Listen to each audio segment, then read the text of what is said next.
Hey, welcome to Omnificent Tarot. I'm Mitali, Mita, Mia, Mosksha, M. I go by all these names. I'm slowly cutting down my name until I get to one syllable. But, yeah, this is going to be my last reading. And I'm going to go into that a little bit, but if you want to skip ahead to the reading, you can do that. Timestamps are below. But yeah, I knew this was coming. I've been preparing for it for a year since my Mostly in the Moment channel, since I left last year. I kind of knew. I left Mostly in the Moment channel after doing a month of just live readings to get a kind of feel for the community, what the community wants, what I want, what's next step in this line of work. And I just kept getting twin flame stuff, so I'm like, all right, I need to move forward. And then I went through my second awakening, so I allowed myself the time to go through everything that comes with an intense awakening. It was my second awakening, so I saw the world completely different with a whole new perspective, and it took me a second to kind of adjust. And then, I did some final letting goes.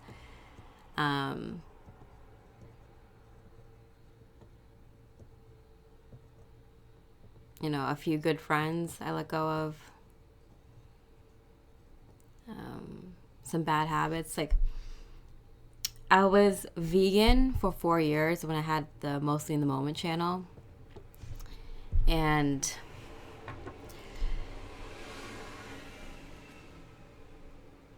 I stopped being vegan at the beginning of last year. And that was a huge adjustment because I tied my identity to being vegan and living that clean life, being very healthy and spiritual. So I had to find my identity again. It was kind of appropriate that I went through a second awakening at the same time.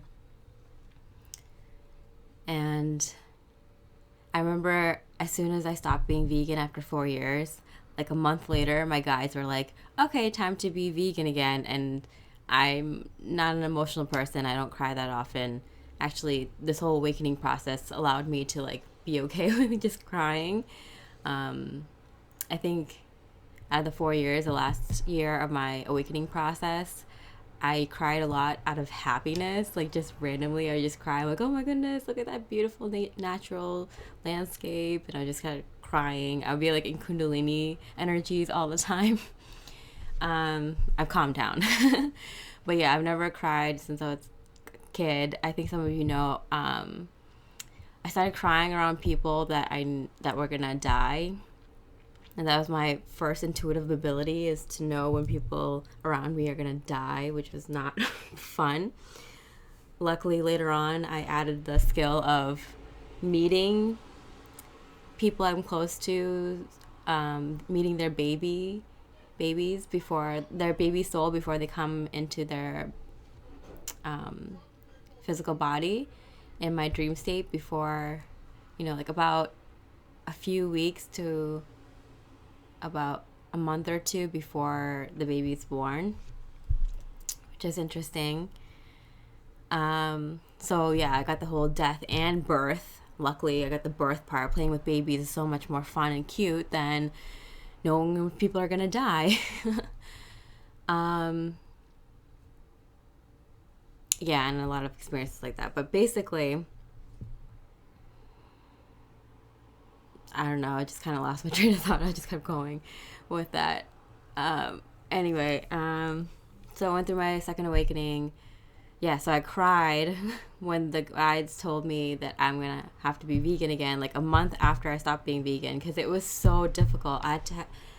It took so much discipline to be clean. Not only did I stop eating meat, but I stopped eating dairy. I stopped having caffeine. I stopped having alcohol, no excessive sugar or salt. I was working out consistently. It took me a while, baby steps, to get to where I was. And it was so difficult. It was so challenging. Like, going through the awakening was such a beautiful experience, very intense and difficult. The hardest thing I've ever done, hardest thing anyone can do in their lifetime. Because you face your greatest fears, you go through intense suffering, to understand what true suffering is, so you're more compassionate towards a greater range of people. Spiritual awakening is hard. You go through bloodline karma, ancestral karma, past life karma, like just a ton of stuff, right?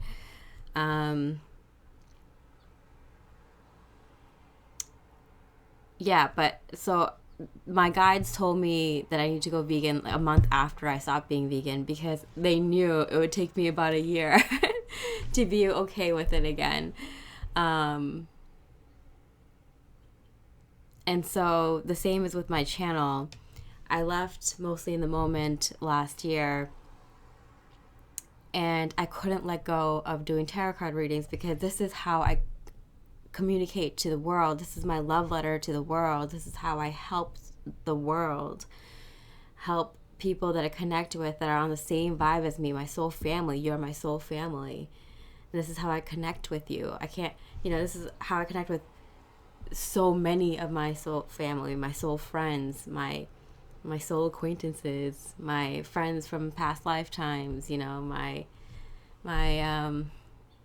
movers and shakers of the world, my way showers, my light workers. Like, this is how I connect with you.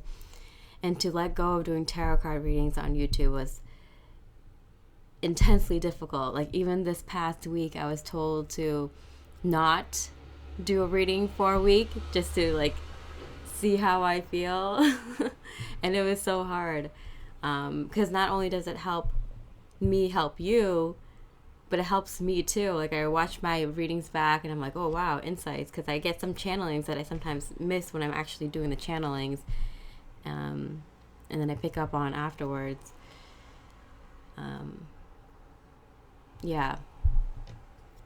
So this isn't really hard for me to leave this line of work, but I know I have to let it go completely, and I trust the universe completely to move forward. And I do not recommend doing this kind of thing, taking this kind of grand risk, unless you're absolutely 100% sure that you fully trust the universe and your higher self and the divine plan. Because if you have doubt, it will affect the manifestation.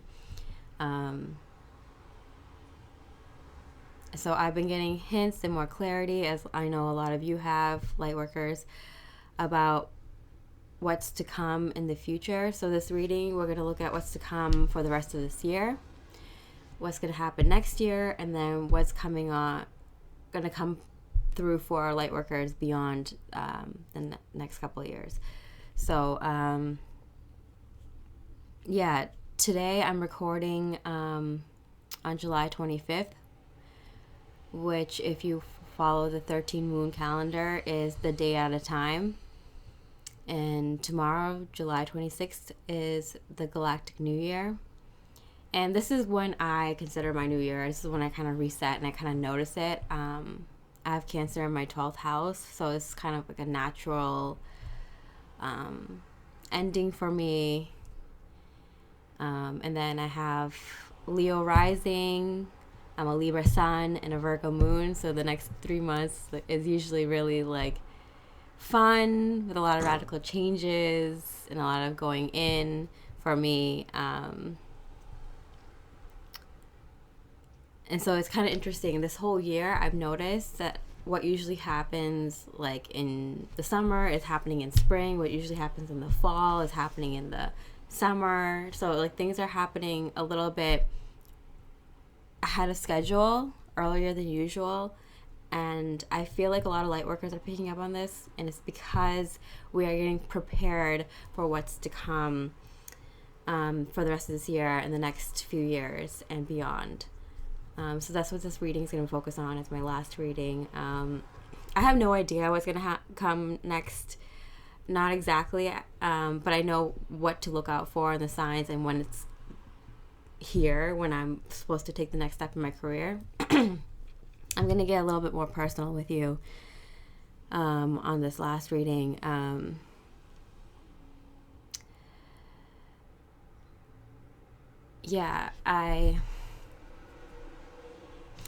I started Mostly in the Moment channel, and like there's been times where I'm like, I kind of want to restart that channel. I kind of want to go back and do that kind of stuff, even if it's love readings or even if it's the readings that I'm doing here on a Maleficent Tarot. The Maleficent Tarot channel, I knew right before the launch, and my beautiful soul sister friend Alyssa helped me start this channel. Like every detail, like getting the intro right and getting the name and the topics I would cover and everything. Like she helped me out a lot. Also my mentor, my spirit mom, and my good friend Danielle also helped with this. I'm mentioning their names because yesterday, towards the end of the year, I was guided to give gratitude to those that have supported me to get here. And there's been a lot of people. I can name a bunch of people that helped me from my Mostly in the Moment channel that I still talk to as friends, as my beautiful spirit friends. But Alyssa and Danielle have been like my rock, my two rocks that have been supporting me. This is such a crazy thing to do. It's such a crazy line of work that, only people who are awakened are aware of it. Only people who are pursuing self-mastery and their spiritual journey are aware of it. And it can seem kind of crazy to people. So to have my friend and my mentor there was so clutch. So thank you again. And gratitude to all of you. There's so many people from a Mostly in the Moment channel and from this channel that I know and I've got to know for so many years that like that's why it's hard for me to move on, because I'm like, I like connecting with you, and you know who you are, and I've even like wanted to like, it's so difficult to leave this. I even want to announce that anyone who has ever hit me up this entire year for a reading can get it at a discount, or even some of you for free that have been hitting me up, and I really, really want to. But in my past few meditations, I've learned like this isn't my responsibility. This isn't any light worker's responsibility to take on the whole world and the whole world's problems. And it's time to let go. You've done enough. Your karma is zeroed out. You've helped people as much as people have helped you in your life, so not your responsibility anymore. You'll know what the next thing to do is. Doesn't mean you're not gonna help people here and there. I'm gonna still help people here and there, but I think it's gonna be different now.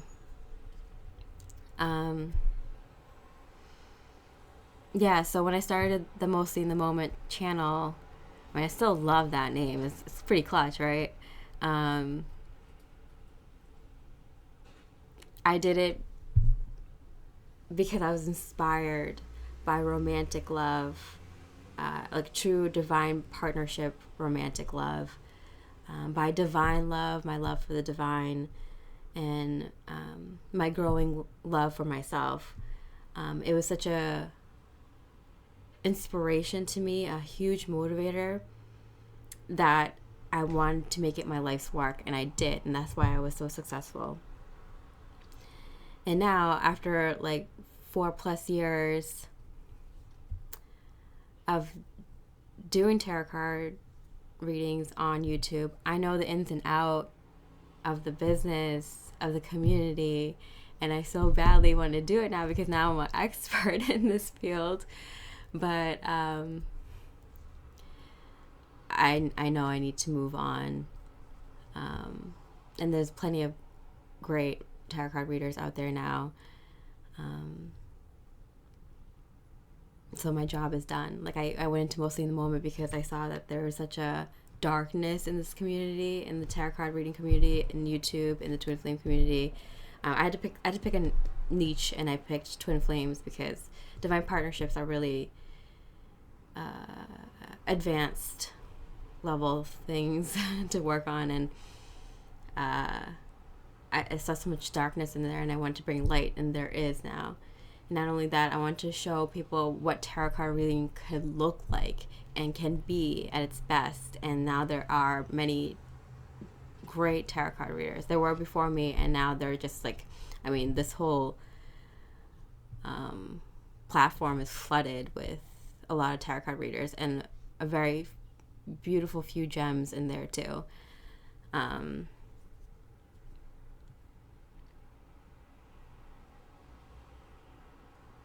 Yeah.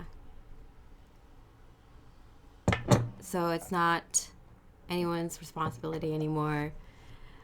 We know we're preparing for what our divine calling, our destinies for this lifetime now.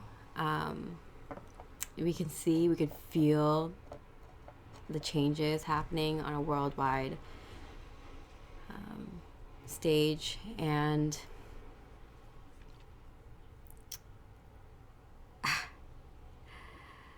I love you all so much. I love this community, and I love the work that I did. I love channeling the divine. Thank you, higher selves, divine white light beings, energetic beings, high vibrational, positive divine white light beings, and divine source energy. Thank you so much for allowing me to do this. I'm now ready to let go and to move forward. Even before I started Omnificent Tarot, this channel, like right before the launch, like a few days before the launch, I'm like, this might be just a transitional thing while I'm transitioning myself and my whole life. Some of you may know that I did so much for my family this year, and it was because I was gonna let them go. I had my sister's wedding a few weeks ago. I did a lot for my sister, my mother, my grandmother, specifically those three, but also, my father, my grandparents, my cousins, and my aunts and uncle. But specifically those three this year, and I have to let them go. I knew after the family events this year that I would be sorry if you hear my stomach growling. I woke up and I'm like, this is what I need to do today. It's funny because I know something's changing, and I know like something's changing with my channel and my work and what I'm doing next. Spirit told me not to do the thing that I planned to do next. They told me to wait, which I was going to start like tomorrow, and they're like, no, wait. And I know what I have to look out for to wait until I start the next project. But sometimes you never know. Like, I woke up this morning and I knew like this is going to be my last reading, and I even looked it up. Oh, by the way, I meditated to 963, 852, and 639 hertz for meditative mind, and I used amethyst, clear quartz crystal, and a monatomic Andara crystal during my meditation today. And this is the classic Nag Champa incense. I brought out all my classics today, all like the ones my go-tos.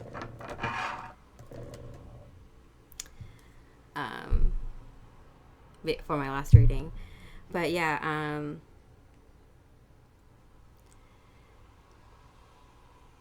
this is a app called Galaxy Tarot that I love using for myself personally, and it has a journal feature. And last reading I'm like, should I do my last reading today? And I got a 3 of Wands, which is for me a yes card, like a very clear yes.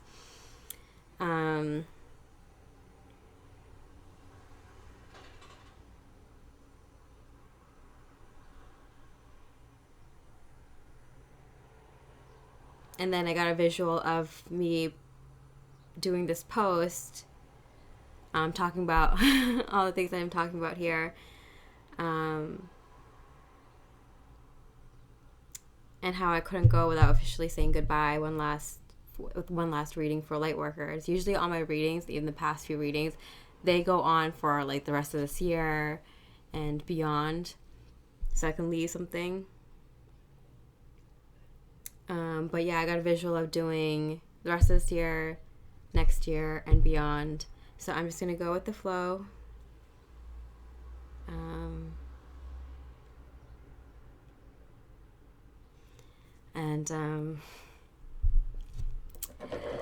It's almost 11:11, so I'm going to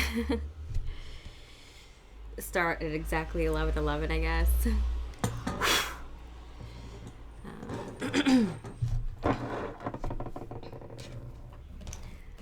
111. Let's see.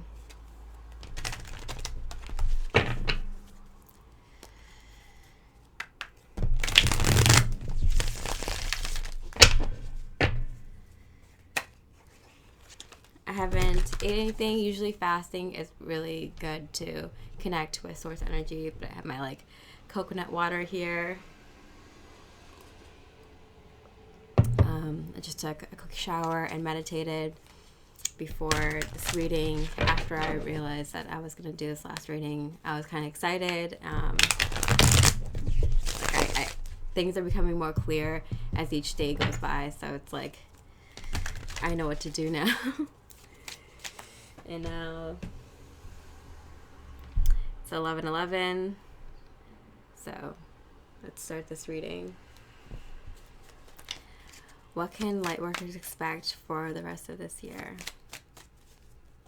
What can Lightworkers expect for the rest of this year?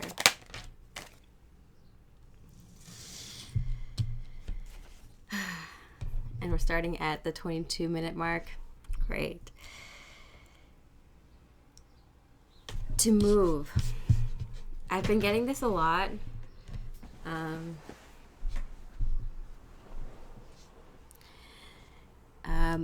Going somewhere over water, overseas, or just moving or traveling.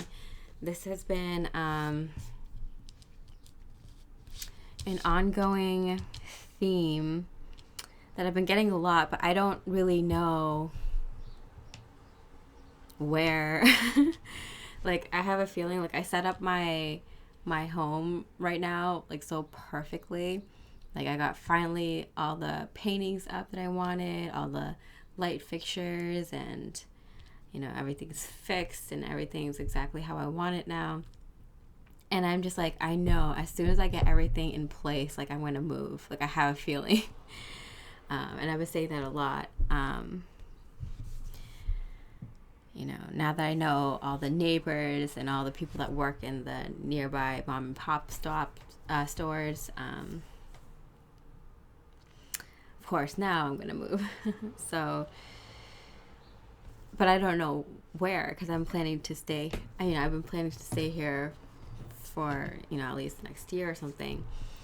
But I have a feeling. Another side note.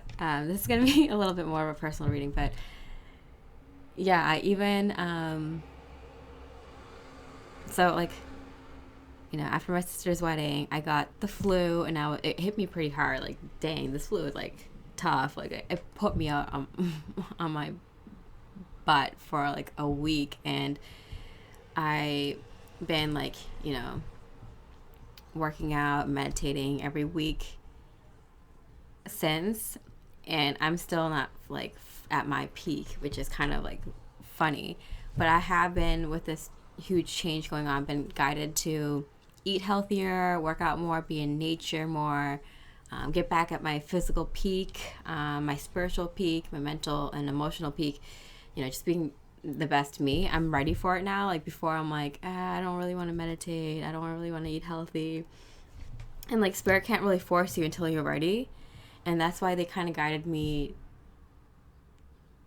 out of things last year, so I can be, now I'm like ready. Like, I'm like, yeah, let me go vegan again, or just at least really whole foods, working out like hardcore, and taking time off and just do spiritual work, and just going out in nature and being around animals and stuff, it's just like, I'm ready. Like, I want to do this. Like, this is how I was when I started my first channel. It's just like, I was so disciplined, you know.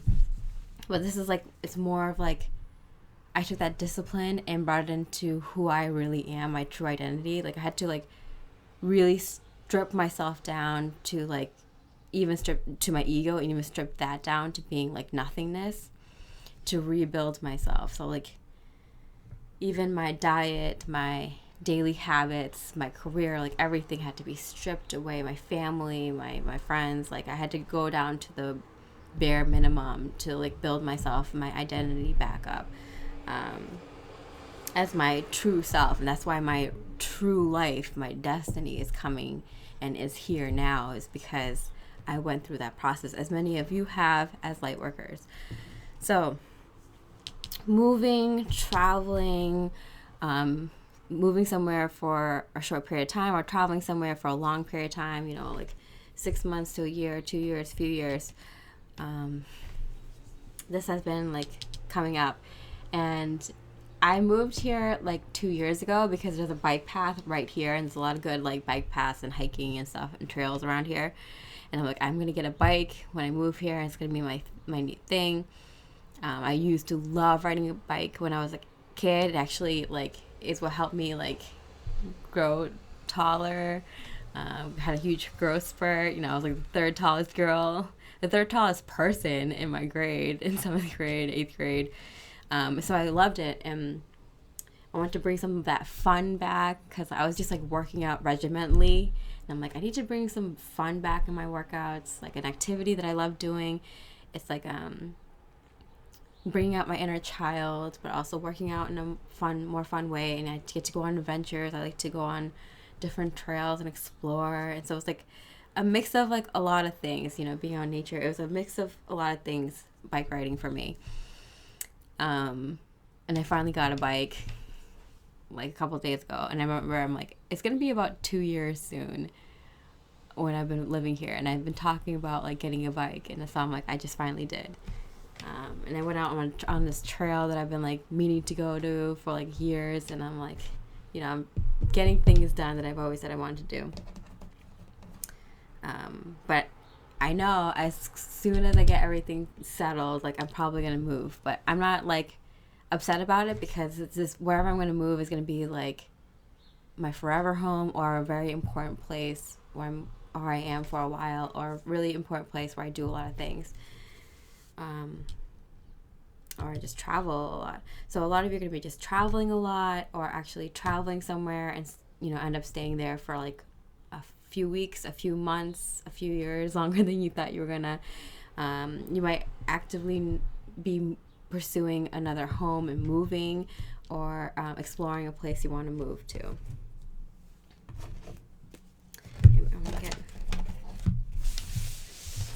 So this is what's happening at the end of this year. First card, community. So this is why you may be moving. And if you've been watching the last few readings, or if you're a light worker and you want to know what's coming up soon, like my past few readings for light workers have been very on point, and it's the same messages over and over. So you know, this is what's happening for us. So you're gonna be moving because you find your soul family, and you find a community, and you want to be closer to them, or they might be moving closer to you.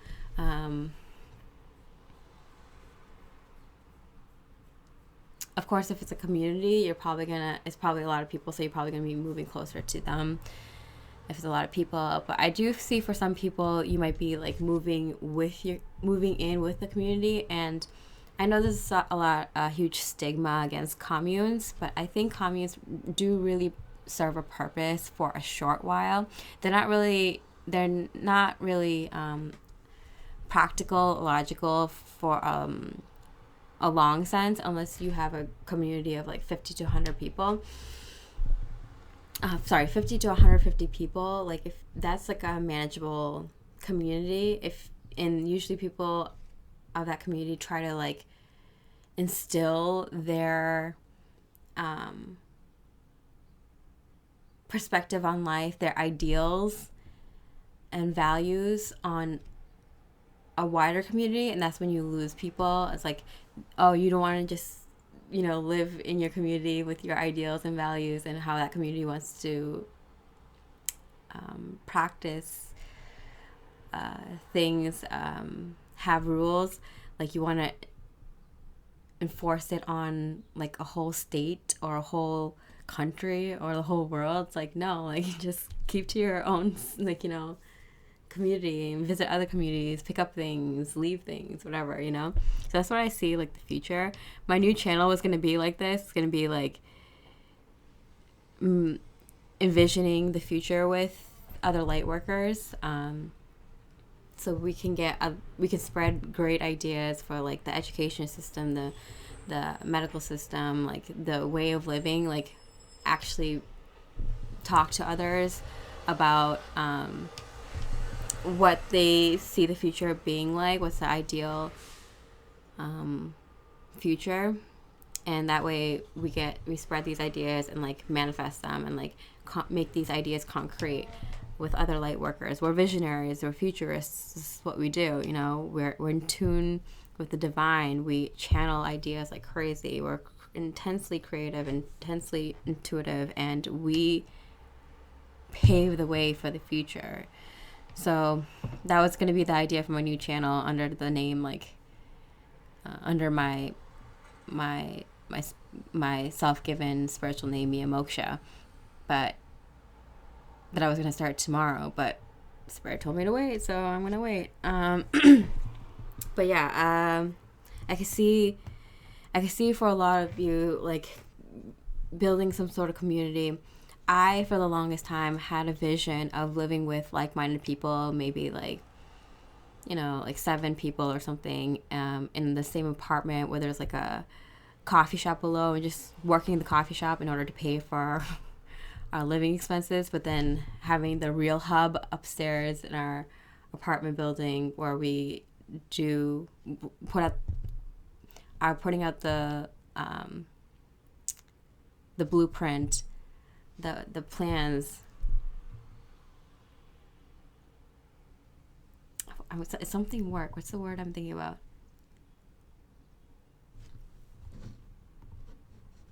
The groundwork, putting down the groundwork for the bigger project, because these are going to be bigger projects that we work on with many light workers or like-minded people, or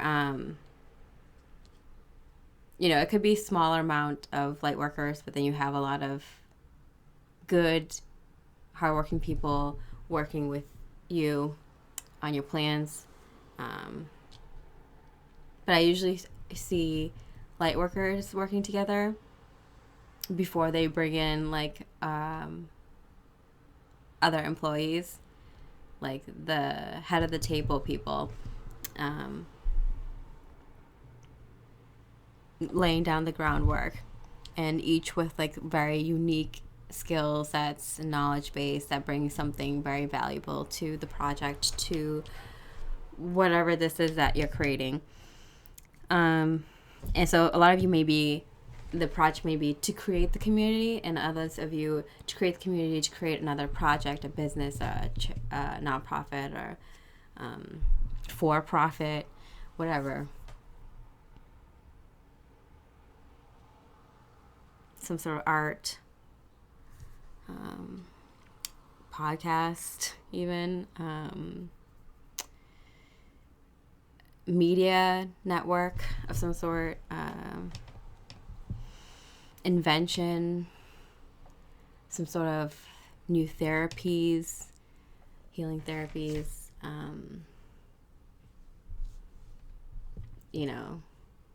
I mean, there's great ideas out there that like so many people can like put out. Like Nikola Tesla's like moonlight catcher. I don't know. I forget the official name for it, but it was like this like huge like it looked like solar panels, but it was like moon panels, lunar panels. What's my... Can't speak. Get a sip of water. Yeah, it was like solar panels, but lunar panels. Why am I messing up with those panels? Lunar panels. God. That collected the moonlight, and the moonlight has special properties that heal the body in such a different way, like the sun does. But they created this huge lunar panel system. It was like a huge wall. It was like, I don't know, like 10 feet tall or something. It was like the size of a building, in a field somewhere.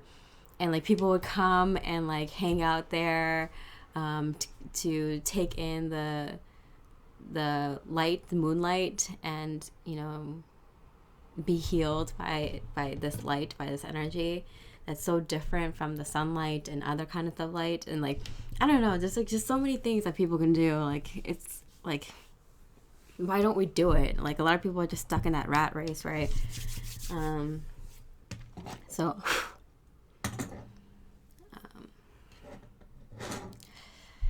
Yeah. All right, I'm getting ahead of myself. Let's just reading. So community. So a lot of you will be traveling or moving for community purposes, for soul family purposes, for finding people who are like-minded colleagues.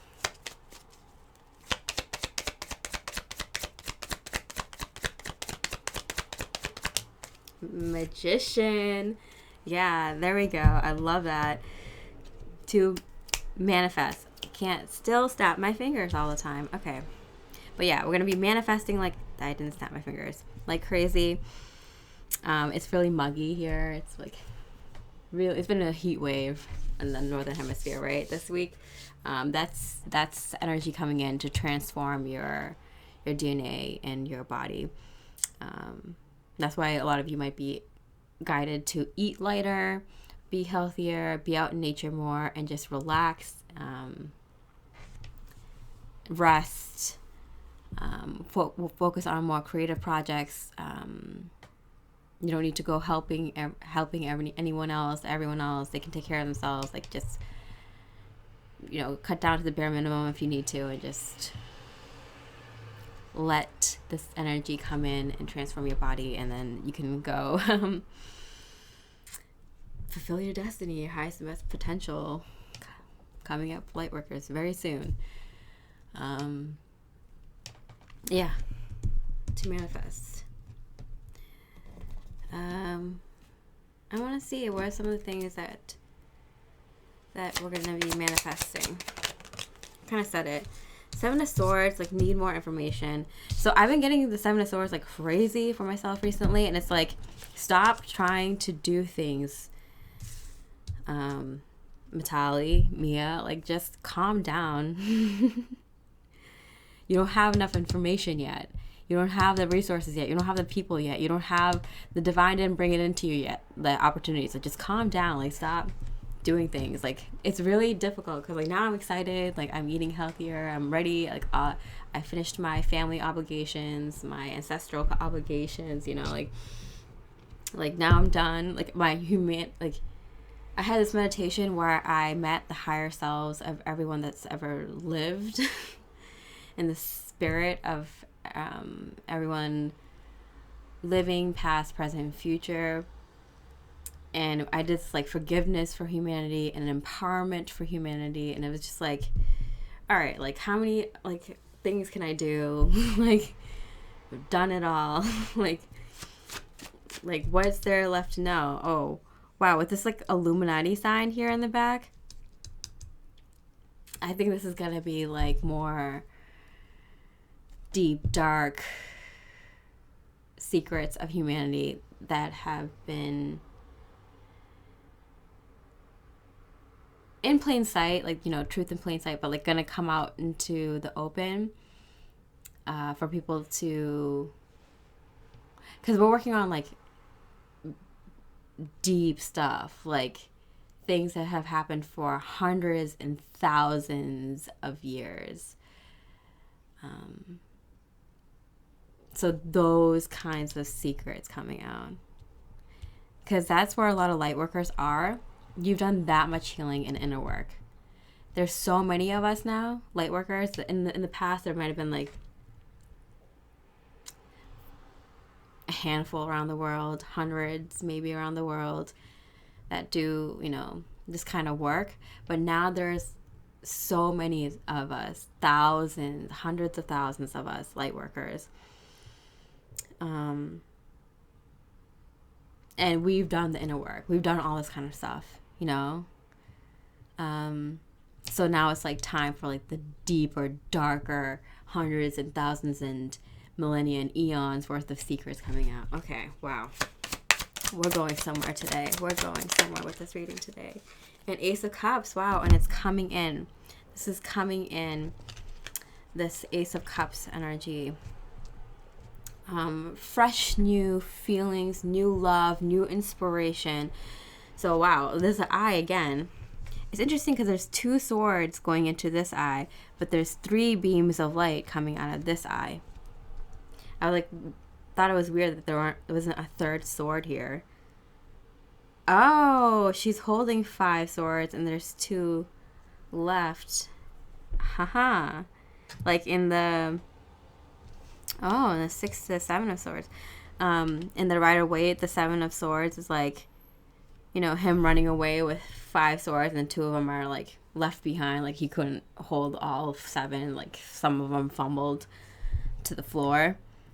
Or he could just, he was short on time. He could only take as much swords as he can and then had to run. So I'm getting that kind of feeling. It's like, I think any darkness that needs to be illuminated at this time, they can only run for so long. They can only hide for so long. And there's this thing where like they tried experiments. They tried to cut off humanity from the truth, and people would go crazy. They grew so much mental illness, and that they would die. They would go completely insane and kill themselves and just die. And like there was like, those movies like The Happening, or I don't know, I forget what those movies are, but like where people would just like go run into a wall or like kill themselves or something like that. They just all of a sudden a mood came over them and they would just kill themselves. Like those things are based on like truth. Like there's a little bit of truth in everything. That's why they say truth in plain sight, because they tried experiments where they try to cut off humanity from the truth and just completely lie to them all the time, and their psyche broke, and humans would kill themselves. And then the powers that were realized, like, okay, in order for humans to kind of like exist and work for us, we have to like show them the truth of their history, even though that we cover it up in a bunch of lies. So a lot of the movies and books, history books, and stories they tell us about humanity are based on some sort of truth of our actual history. Otherwise, humans would go insane, their psyches would break, and they would kill themselves. So imagine where humanity can go, knowing our true history, knowing our true identity, knowing our true power, right? Okay. I'm just going with the flow. There's this channeling happening, and I'm just going to go with whatever happens. Okay, so people are going to be leaving Lightworkers. And I've been getting this forever now, where like Lightworkers are going to leave or something. And in my recent reading, I did like, yeah, Lightworkers are going to help people as much as they can before they leave, kind of thing.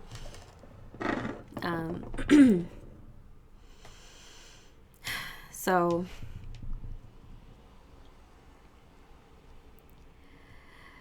yeah, there was this vision that I had, a shared vision. I talked to like so many light workers, so many advanced light workers, and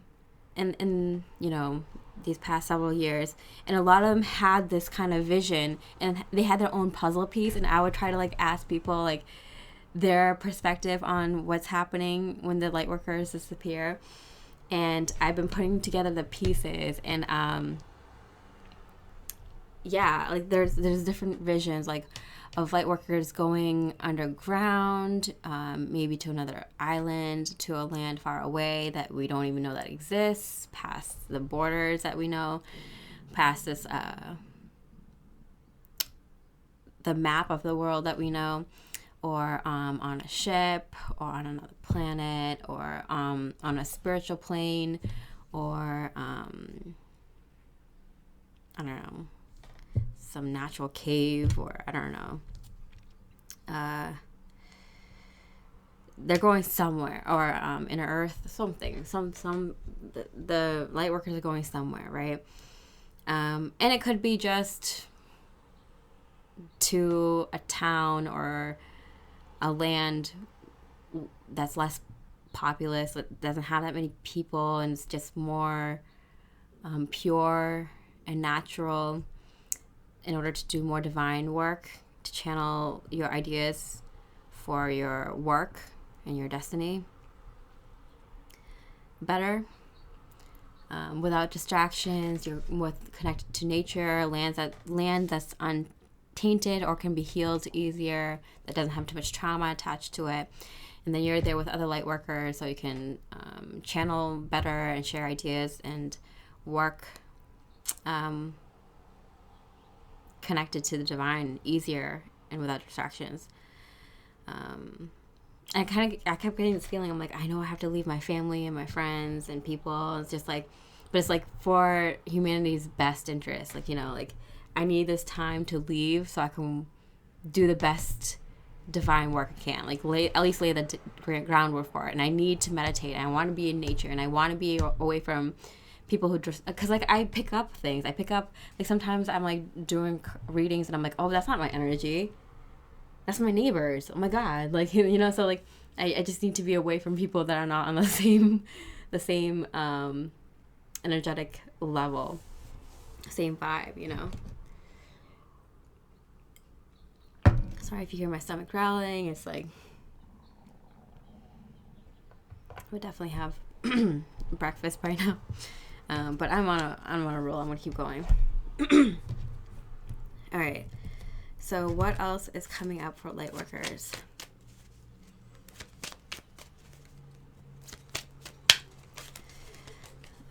This year. Hold on. I want to get this time frame. It says community and leaving. When is that going to happen? Leaving for the community. Few days. Oh my God. So I feel like this is going to start coming in within a few days. How?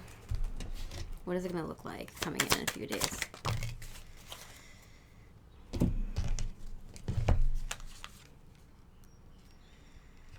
Okay.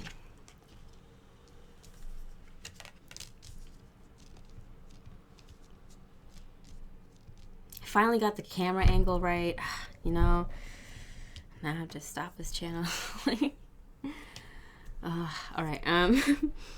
Okay, so this deck comes with its own card meanings.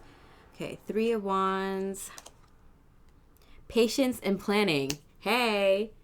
Patience and planning. Temperance. Oh, that's another patience card. Temperance in this deck is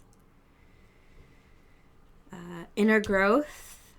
And this is the Lady of the Lake here. I like connecting with like I've been connecting like with forest spirits. They can be like really stern and like protective over their forest or the woods or whatever, that particular area, because trees are like, they can be like very like druid like and like grandpa-ish and very like stern, but like very loving if they know you're of good energy and you're loving and protective of the forest or the woods. But lake energies are like, it's more like feminine. Not that the nature and the trees aren't, but they just have like a more masculine feel to them. The lady of the lake, like lakes are more like, I don't know, chill. Inner growth. Okay, so we have patience and planning, inner growth, and the hermit. Wow. Okay. There's a theme here, if you can't tell. The hermit in this deck. Old lady of the elder. Look at these old ladies. An old man. The hermit. Quiet is needed. Quiet is needed. This is so interesting. Quiet is needed. Inner growth. Patience and planning. For those of you on a twin flame or divine partnership or twin soul, or like a following that kind of spiritual journey where you're where you worked really hard on coming together with a divine partner, whatever template that you use, that your soul is using, that your spirit is using. I did get a message about you and your divine partner, going off and living on your own for a little bit so you can work on your spiritual abilities, and your body is going to change. I got like you're going to go through physical body changes, so like that you're going to have each other to help each other, nurture each other, heal and support and love each other while both of you are going through this like actual physical body change, and while you're working on your spiritual abilities and your spiritual practices, and also like getting to know each other on a different level.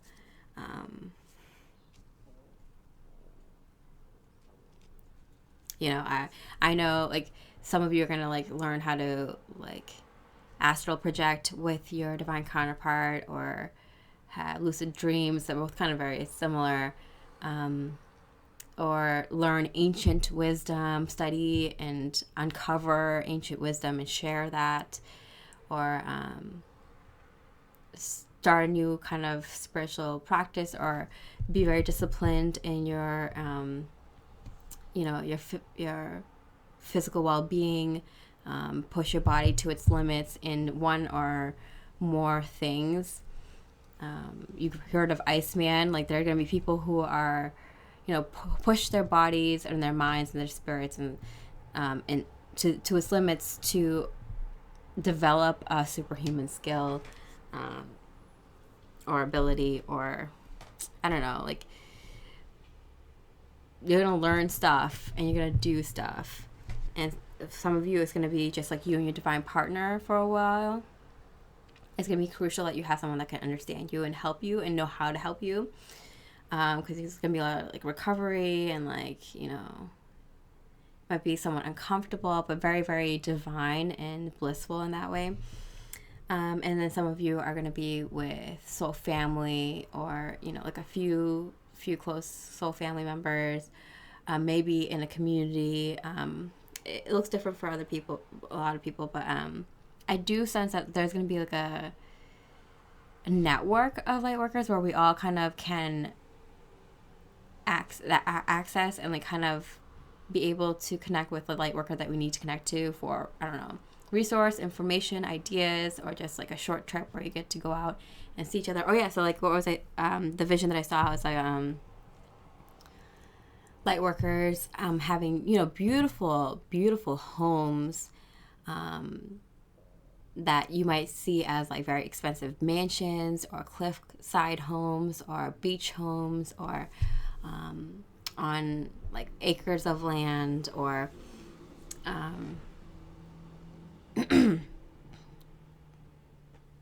yeah, like just really nice homes, and then having enough space to have other light workers come over, because there's going to be a lot of collaborations and like traveling to other groups of light workers and communities to learn and, work on things and things like that. So it's like a very, very beautiful few years that's coming up soon.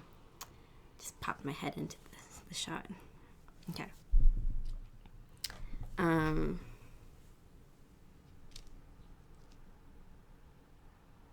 right. So what else is happening for in a few days? Gonna start in a few days. It is believable. That is believable. Okay.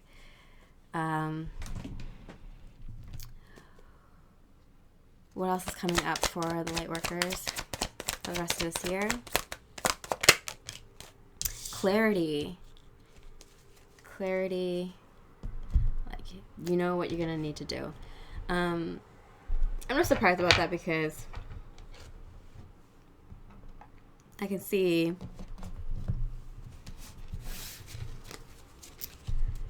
this happening already. Like, I'm getting so much clarity and on the next steps more and more, like every day. In the past few months, it's been like increasing. Love of a lifetime. Yeah, I do get that if you're not already with your divine counterpart, that you will be with your divine counterpart, even if it's just in a working capacity or a conversation capacity where you're just kind of sharing ideas and helping each other, support each other through conversations, frequent conversations.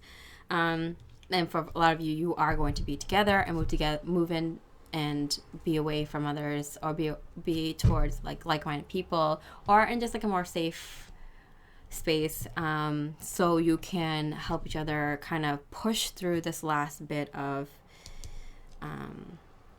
inner work while simultaneously working on like your big destiny goals. Yeah.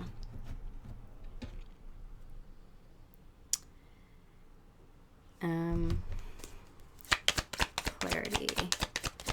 Yeah, it's just going to be like download after download when you're there. It's going to happen very quickly. It's coming in pretty quickly. And yeah, you will have a very like nurturing home base in order to allow this to happen, allow the insights to come through, the downloads, the work. It's going to be very intense but fun, because this is kind of like what you've been working up to. It's going to be fun. Like, it's like you've been doing a lot of inner work by yourself, maybe with some friends here and there, but this is like doing inner work and it's fun. Like the last bit of it. I have a feeling you're going to be doing it for yourselves and each other and the relationship, of course, but also like all these like divine counterpart templates, these soul families that are on the same vibration. You guys have like a base, a foundation, a kind of like theme of the kind of inner work you'll be doing. For example, your soul family's on the same vibe, so you may have reincarnated with this soul family throughout different times on the earth when you were working on a similar lesson, a community group lesson. For example, like sometimes like entire nations are reincarnated in cycles to work on and heal the same lessons. So I see that kind of for divine partnerships, for example. You kind of, like if you're working on the divine masculine, divine feminine energies, like you're also working on the divine masculine, divine feminine energies in all things, in all people, in all energies. So it's like, and if you're a soul family, you might have similar things that you've worked on through your lifetimes, or specific things that you want to work on. Maybe you're more science-based, maybe you're more spiritual-based, maybe you're more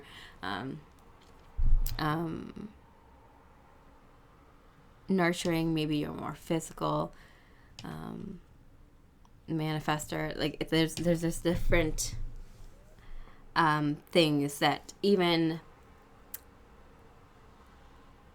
groups of people, so you and a partner and you and your group of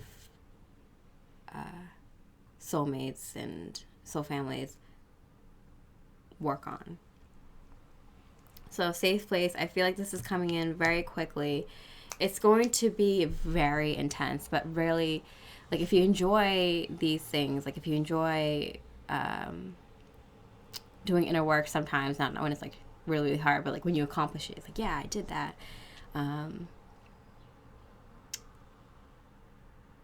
Really connecting with the divine, being the energy of the divine, working on your spiritual journey. Like, you're going to really enjoy this time because, like, you don't have to do it alone. You know, you have someone to do it with, or a group of people to do it with. It's going to be really, really interesting and fun time.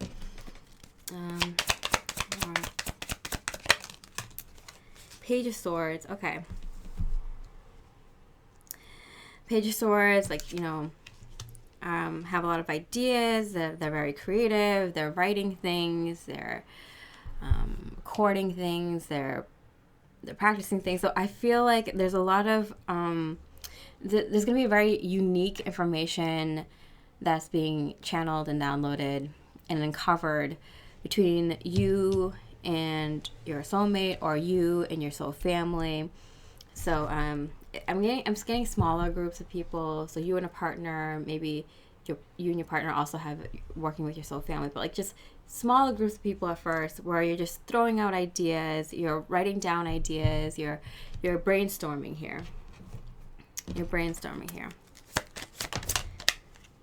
And the Strength card with the Death card. Wow.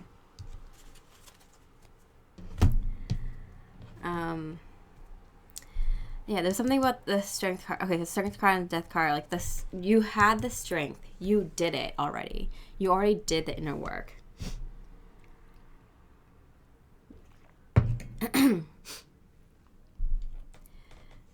Yourself. To get to where you are now, you had to have a lot of courage, a lot of strength, a lot of mental strength, a lot of physical strength to get through your inner work to where you are now. And now comes a big change. Where you let go of your past and enter your new abundant life. And this is going to seem very drastic. Like you're planning big things. The people you're talking to and you are planning big things and very unique things, very things that you're very passionate about. These are big energies, and you're working with other people who have big energies. So like you know you're manifesting big things, you know. Okay, anything specific about what you're working on these groups of people with? Hey, Nine of Pentacles. And in this deck, the Nine of Pentacles means material well-being. So you are going to be really well taken care of. I'm going to ask how are you going to be taken well care of? Like, so you're going to be materially well taken care of. You're going to have the money, you're going to have the resources, you're going to have the safe space, the home, the support and love that you need. Three of Swords. Ooh. How is this material well-being coming through? Three of Swords. Heartache.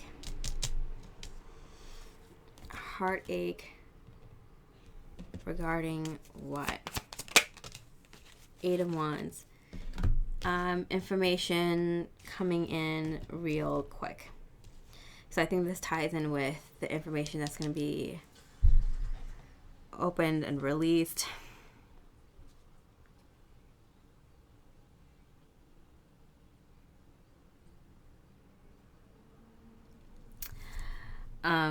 But it's kind of come in very soon. Let's see when this abundance is coming in for light workers. The safe place. 28. That's also in a few days. So regardless of when you're watching this reading, because the 28th is literally in a few days, it's like this whole energy is happening starting in a few days.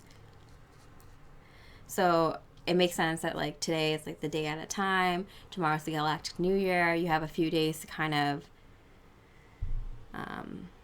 settle into the energy of the New Year's. It might be really intense these next few days. I'm taking a guess because all the energy of what's coming up in the rest of this year and next year and the next few years is coming in to meet you now. So your body and your energetic field is going to feel it coming in. All these things that you're going to be manifesting, your soulmate coming in, your community coming in, these ideas and projects and healing that's going to be coming in, all that, this home you're going to be living in, all this material well-being, all those energies are meeting you first, right? And so you're going to be feeling a lot of emotions. You're going to feel really tired. You might have a lot of energy. You might feel enthusiastic. You might want to start a project, but you're going to be told to wait because in a few days, whenever you're watching this, but literally end of July, beginning of August is when it's going to kick your butt, like this energy, because that's how much stuff you're going to be working on in the next few years and the next year. So just like let it integrate into your energies, into your field, into your environment, and then let, you'll see things that you can work on physically, steps to take. Okay, so what else is happening towards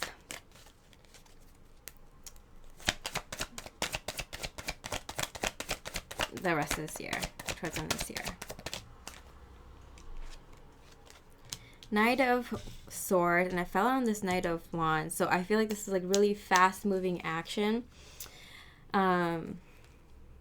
It's interesting. When I was looking, there's like different aspects of the tarot card, right? Like, for example, the Knight of Wands is also associated with the element air, even though this is like a fire. The Wands is associated with fire. And this is kind of like the Sagittarius card. It's associated with wind because these are two very fast-moving knights on horses. So yeah, the Knight of Swords is obviously the air element, but so is the Knight of Wands associated with the air element. So there's like really fast-moving energy here. Air is associated with thoughts and ideas, communication, movement. So there's a lot of movement here, a lot of communication, information coming through. What's coming through? What kind of information is coming through to help you at this time? Temporary alliance. And I got like, there's like many potential love interests coming through. So I feel like, yeah, for some, very few of you, like it might be a lot of soulmates coming in at once. It just might feel like that because there's a lot of soul family coming through. But like a temporary alliance, I feel like there's a lot of people coming in that are going to be temporary aligned with you, like your lightworker friend that's going to backpack with you to the main location. And then when you get to the main location, that's when you're going to find the lightworker friends that you're going to be actually working with. Does that make sense? Wow. Oh my God. What a channeling. That is crucial information there. Okay. I just saw 8:28 on the clock. So I'm getting some things manifesting. Second, I need to look this up. So with the 8:28, I'm getting like positive abundance. I did speak about this in one of the recent readings, where you'll probably get like a small influx of money or help or support or whatever you need in terms of abundance to feel like you can take time to rest, you could take time to vacation or go somewhere, or work on yourself, or just do what you need to do in the moment as it comes up, wow.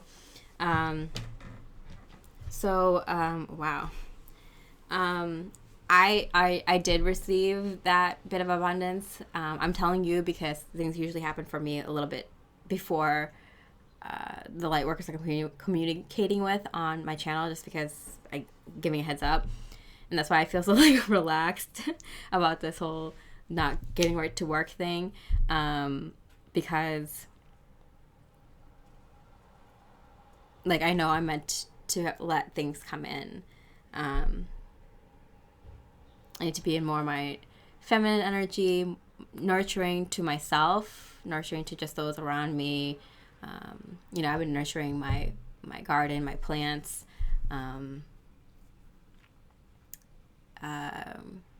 being creative, doing creative things, as they pop up, like, oh yeah, I kind of want to cook this meal and see how it comes out. Feeling a little creative or whatever. And then self-expression, you also want to, be able to voice your ideas, voice who you are and whatever you do. So these are ways you can be your more feminine energy in order to receive these energies. But yeah, you're also going to be receiving, someone's going to like knock on your door, or you're going to bump into them, or they're going to come up to you and talk to you, or is this like you're going to like just somehow easily get the ball rolling with someone in a conversation, just, get a conversation going, start up a conversation and just keeps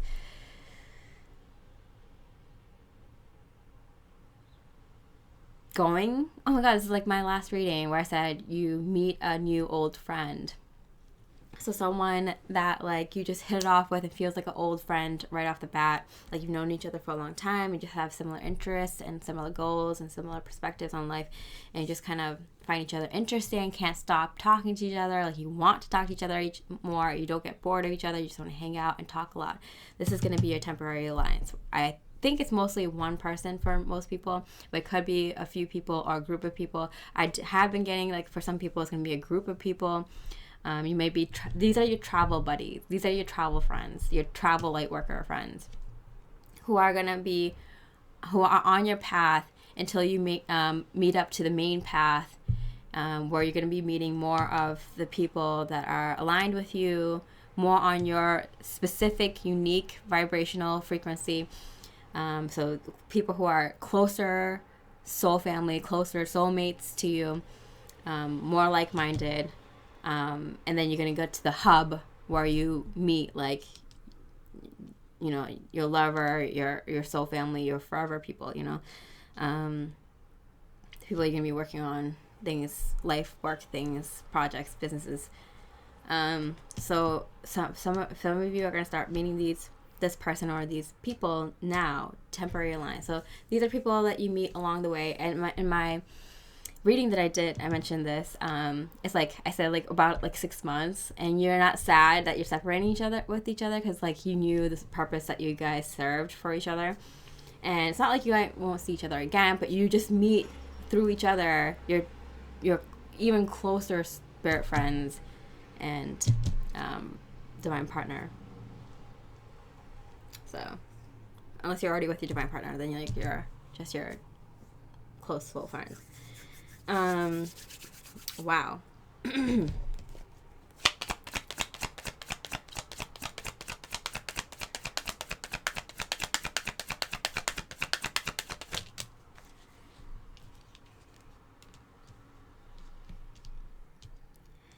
Okay.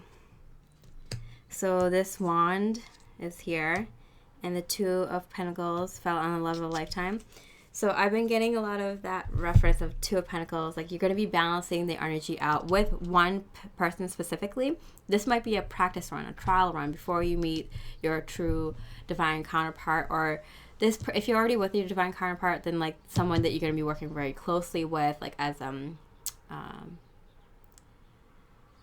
just mutual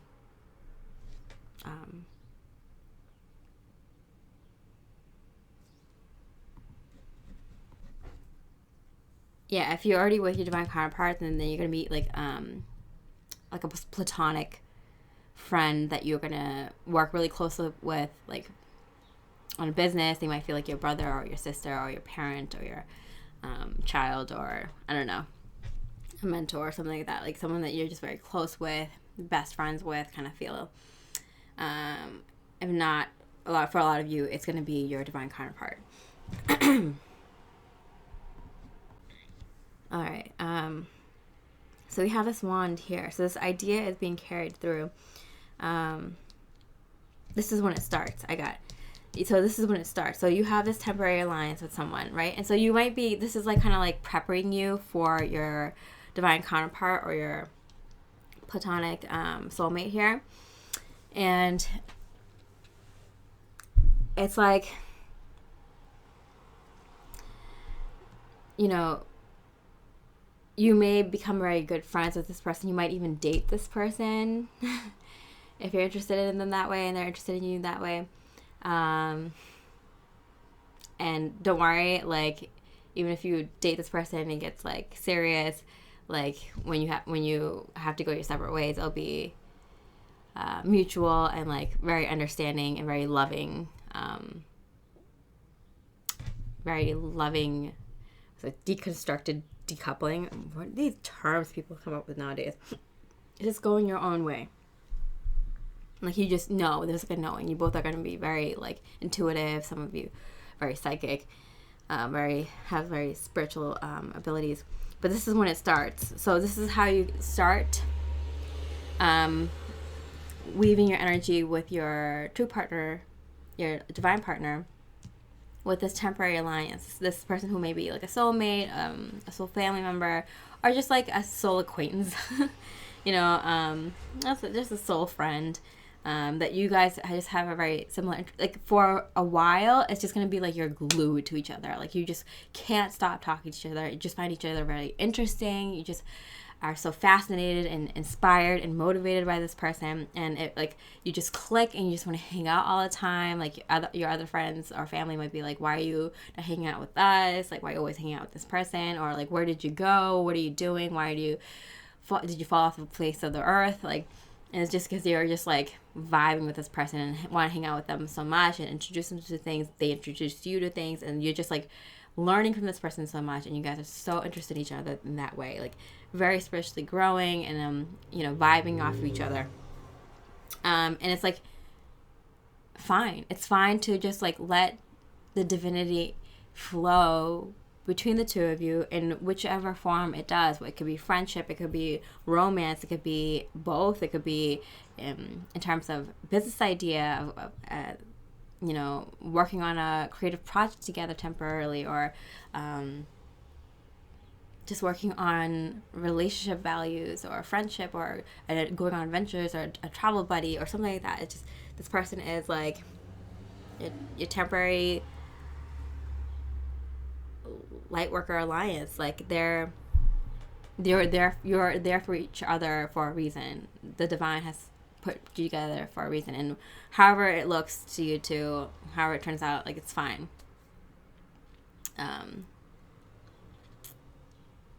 Even if you are both interested in each other, but you don't want to pursue a romantic relationship, but you want to be friends and hang out with each other and care for each other, like, that's cool. Whatever it is. Or it could be a very like deep romantic love for a short period of time. Eventually you will, like, when it comes time, you'll like naturally lose interest or know it's time to move on, and it won't affect the other person negatively. It'll be very mutual and divine, and it'll be very purely divine. It'll be very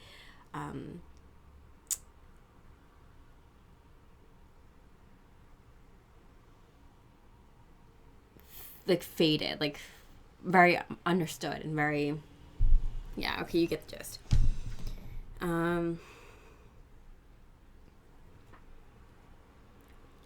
Anything else about this temporary alliance situation? The Magician card, okay. So you guys are going to manifest something together.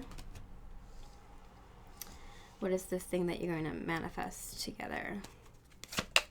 Ooh, that was really fast. 8 of Swords. Okay, so this has been coming up for me a lot. Okay, so there's a lot of disbelief, right? In this community, right? The spiritual community. Because it's like, oh, yeah, like, I believe in this stuff. But, like, then it's like, oh, then you start doubting things and your manifestations pause or slow down because you doubt yourself and you doubt the divine source energy and your ability to manifest and how powerful you are. And it's like, is this real? So like there's this like back and forth, like, oh, is this my actual true divine counterpart? Will I ever be in a relationship with a true divine counterpart? Will I ever have that job that I'm destined for, that purpose that I'm looking for? All these things. And you kind of put yourself in a mental box, like you mentally put yourself in like a jail, because you prevent yourself from like freely flowing and believing.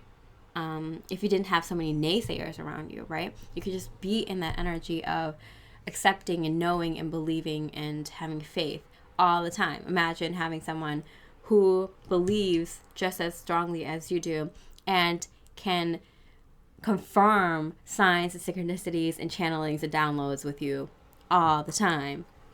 And just like, it's just like synchronistic. You guys are going to line up. You're going to find a lot of things in your life have been very similar. You're going to have a lot of very similar interests. You're just going to be very obsessed with each other for a little while. And like, in the sense that like you're learning so much about yourselves and spirituality and in different perspective and just like expanding your knowledge base. And that is like practice to get your manifestation abilities going. So you two together, oh my God, that's where it comes in. The abundance, because you guys are going to be helping each other make the right choices. And oh my God, that reading makes so much more sense now. It's like, oh yeah, this person comes in to help you make the better decisions with money. So you get, since you start using your money, you get more money coming in, and you start getting this flow of money coming in a lot. And other kinds of abundance. This is why this temporary alliance is so good, because like they get you kind of stuck out of that like not believing mode. And you know how like you believe sometimes if you watch a reading or something cool happens in your life, and then you kind of like stop believing and like lose faith a little bit. Imagine if you were just like in like full on believe mode, and you had confirmations and someone like, you know, confirming things for you, you confirming things for them, and then things actually manifesting in the physical, and you guys like starting to help each other bring that in. That's what I'm seeing. That's what I'm seeing is happening. That reading makes so much more sense now. Okay. The Star card. Yes, of course. The Star card. And in this deck, the Star card is the Firebird. Success against opposition. Yes. So,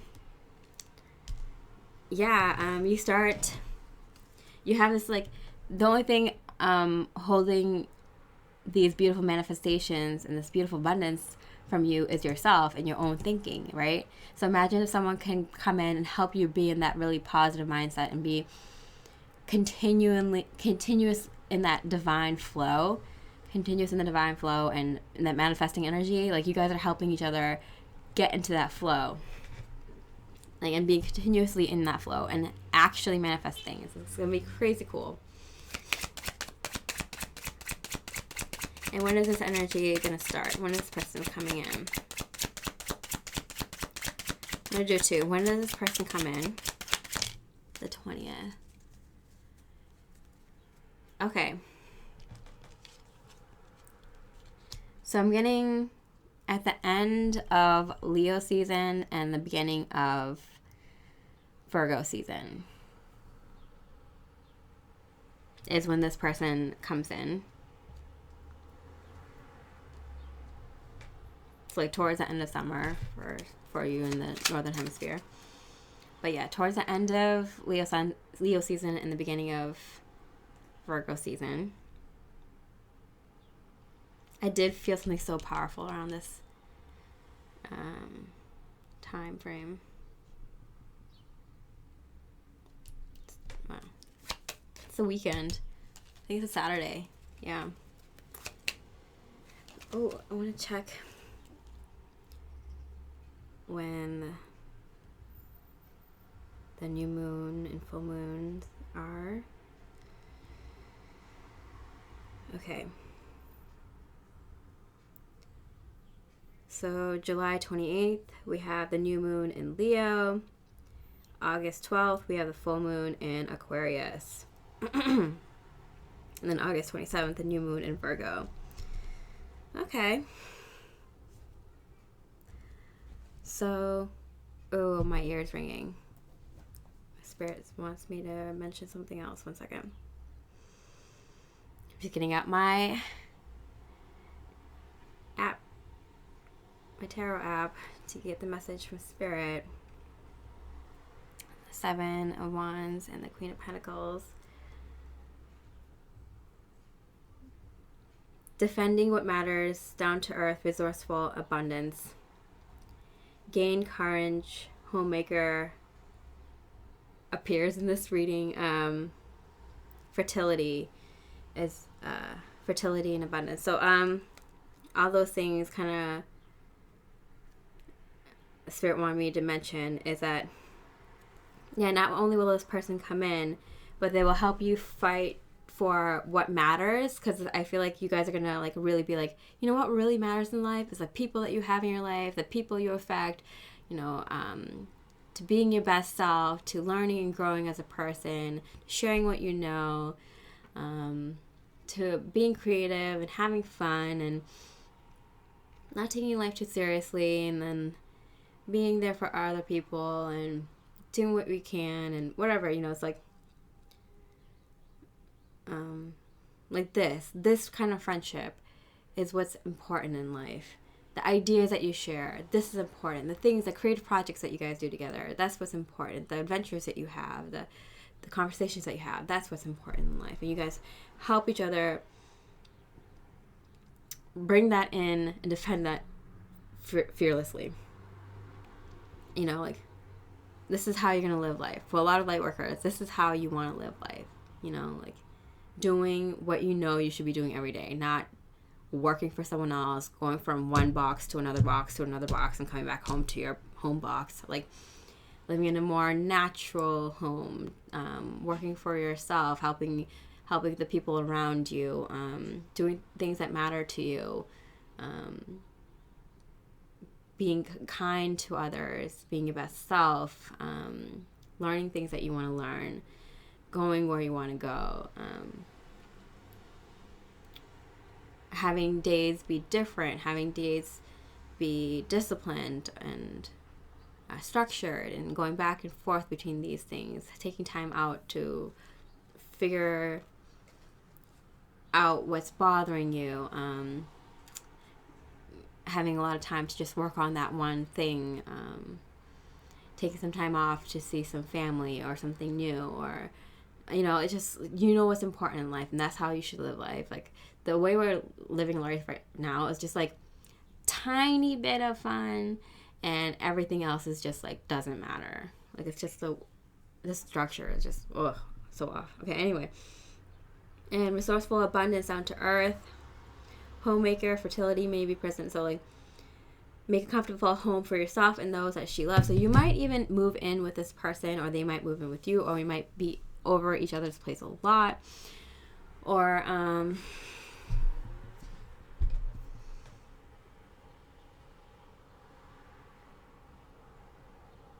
you feel really at home with this person, and you take care of each other a lot, like you're doing a lot for each other, like, and it's kind of like weird, maybe I'm getting like, because it's like you wouldn't even, like, you never even had like a partner, like a girlfriend or boyfriend, do this for you, or a mother and father, or a brother and sister, or you haven't even done this kind of stuff for yourself, but this person's like helping you out that much, and you're helping this person out that much. It's like a weird relationship, and you don't feel weird about it, because, like, you know something is happening, something special here is happening. It's like you're getting into that mindset of living that most ideal life, you know. And you two are really crucial in helping each other get to that point. A week. So I was asking when does this abundance start coming in? And yeah, we did get like few days, a week. So this abundance starts coming in a week, and I feel like within a week of meeting this person, and I got this before too, like as soon as you meet this person, like immediately you start, you click, and then immediately you get comfortable with each other, and immediately you start manifesting things. So it's a really quick process, and you guys, really quickly. Okay. So that's what's happening, starting within a few days and a week, happening for the rest of this year. And when does this energy continue till?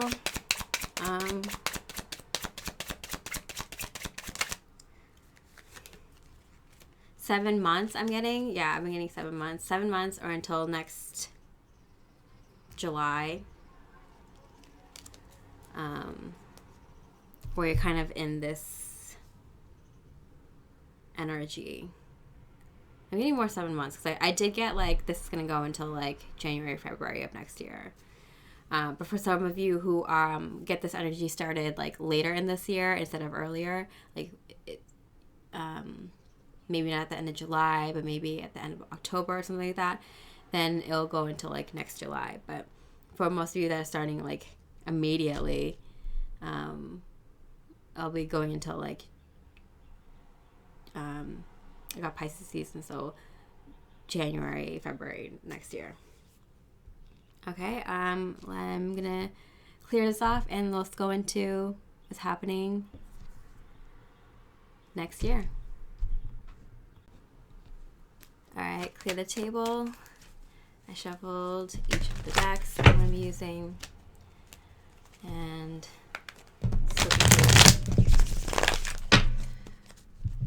what is happening next year for light workers?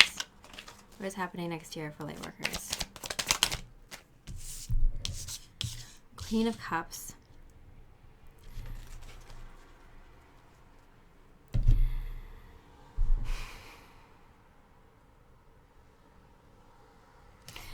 I forget where I got this from, but I was watching a reading earlier today, no, last night, where they mentioned the Queen of Cups is like this very like independent person, taking care of what they need to take care of. Okay, so many cards popped up. What did I say? Okay, well, I'll take it. The three cards that popped up was a child, children, co-workers, employees, boss, people you work with, and people you are responsible for. Yeah, okay, so they're all kind of very similar. So it's kind of like just taking care of yourself and taking care of the people that you're responsible for. It's like you're being very cool. It kind of just like, those people that are just like, nothing bothers them because they've been taking care of themselves for like so well for so long. Like, you're on top of your spiritual practices, like, whether that's like meditating or going for walks or eating healthy, or you're just doing some stuff for yourself, doing creative projects, doing any kind of inner work that comes up in that moment. It's just really at a good place because you're taking care of yourself, you're nurturing yourself. And when you're in that energy, like, you come off very calm, cool, collected to other people. And that's why people will ask for your help, or like they'll ask more of you. Your boss might ask you to take on more responsibilities at work. Your coworkers, your colleagues might ask you for more help. Your children might ask more for your energy and your time and your attention. And just people you're responsible for, if you're taking care of your parents or your grandparents or your niece or nephew or the neighbor's kid or some pets or plants or whatever you're responsible for. Your students, your friends, whatever. It's like very like bare minimum. Like, you're taking care of yourself and like whoever else you need to take care of. But then you're also letting them know, like, you're setting up a boundary. It's like, hey, I'll help you because you're my so-and-so, but like I can only help you this much. I'm doing a me thing right now, is I just gotta focus on me and maybe your, temporary alliance. And so you're really in a good place, because like you're only doing the bare minimum to help the other people, or like, you're helping other people as much as you can or as much as you need to, and then you're really taking care of yourself. Wow, the High Priestess, yeah, because you're becoming very intuitive, you're becoming very spiritual, and continuing on from the reading of what's happening at the end of this year, the energy continues where you're going to be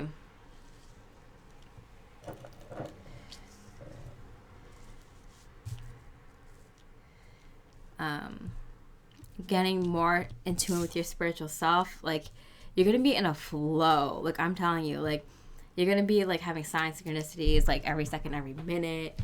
You're going to be just really in tune with the divine, with nature, with the people who are on your level around you, with your destiny, with your path in life, your purpose. It's just going to be very easygoing and flowing. So you're going to want to be alone and doing your alone thing, because you're going to be in that flow.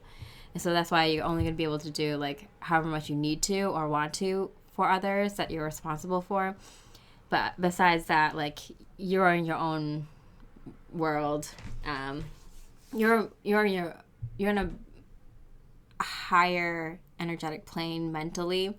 So you might be in 5D, 6D, 7D, 8D, and higher in your mind.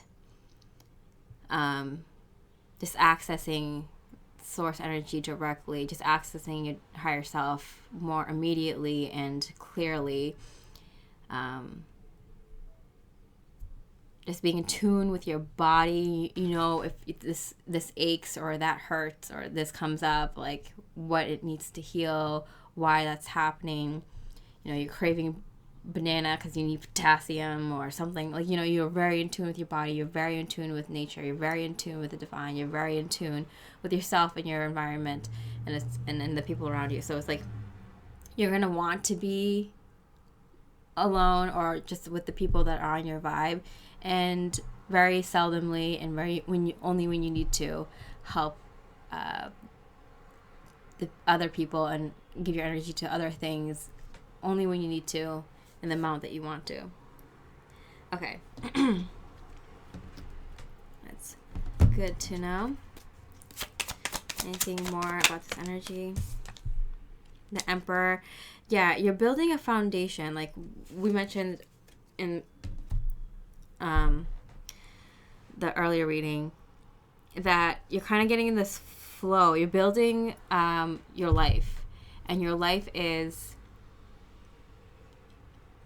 working for yourself, working for the light, working for the divine, right? Being with the people that you want to be around, living the way you want to live, and being in a constant energy of manifestation, being always connected to the divine. It's a very, like, you kind of have to practice it. It's kind of like negative self-talk or being in a positive mindset. Like, it takes a lot of discipline and practice. It's very difficult to master these things. You just got to keep doing it, until you cut out most of the self-talk, or it only happens once in a while, negative self-talk, or where you're mostly, see things in a higher perspective.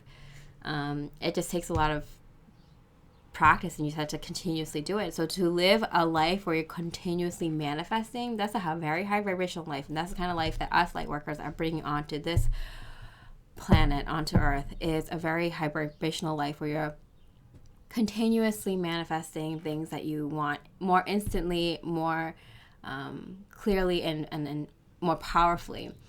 So bigger and bigger things you're manifesting more powerfully. That's why these superhuman abilities are coming forth for people to practice. It's like, it doesn't just happen. You're not just given this gift. Sometimes you are, but you have to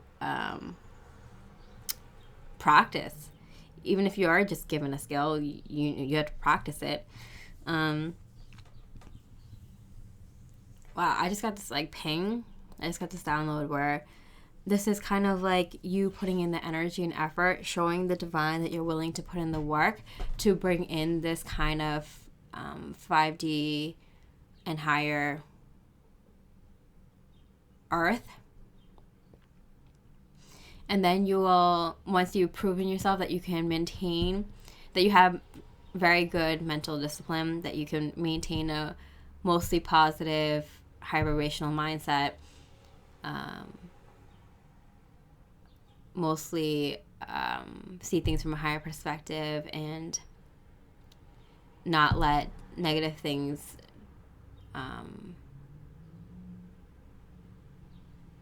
change your energy field, then you will start getting superhuman abilities. And then, you know, the divine already knows that you will put in the time and energy to practice these skills and abilities and use them wisely.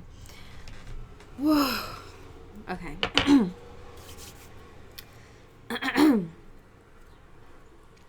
So yeah, you are putting down the foundation of how you want to live, what you think becomes your reality.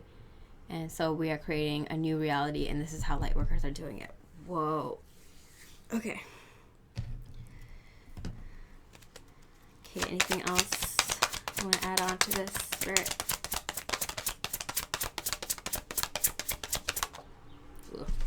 These cards are slippery. They're slipping everywhere. The King of Pentacles.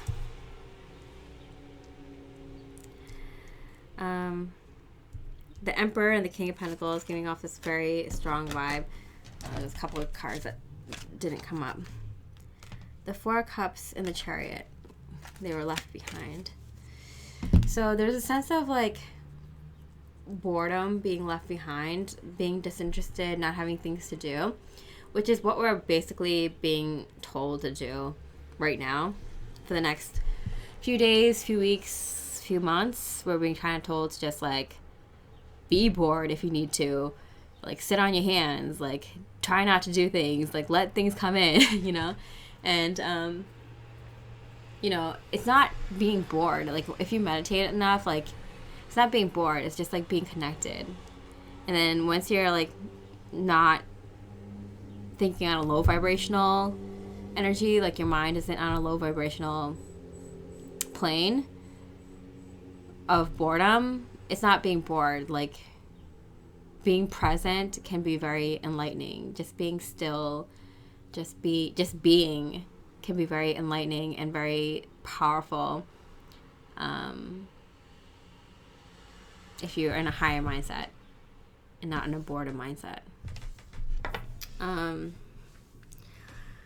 Yeah, what was I at? Okay, yeah, King of Pentacles and the Emperor.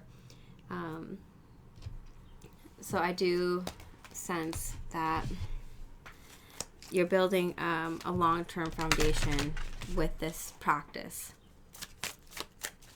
So people might think you're kind of being cold or aloof or kind of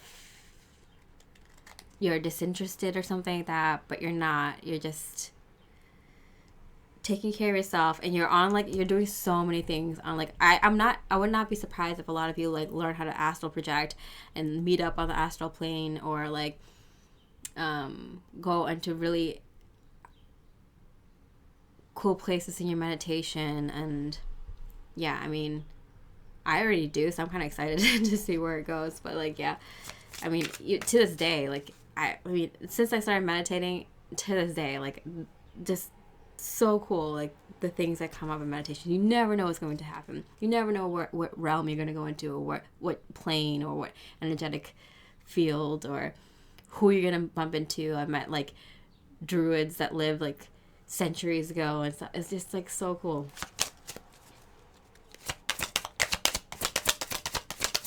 That's the second time I mentioned druids in this reading, and I have a book on druids that I've been meaning to read after I finish the book I'm currently on. So it's kind of my sign that I should read that book. Knight of Cups. Okay.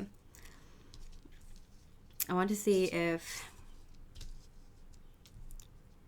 Spirit will give me something specific about what's the foundation being built here, And Knight of Cups came up, which in this deck is the deep involvement. Yes. Getting deeply involved with spirit. Kind of makes sense, right? Like you're getting deeply involved with your spirituality, your spirit, your soul, your higher self, source energy directly, while also getting deeply involved with this soulmate, with yourself.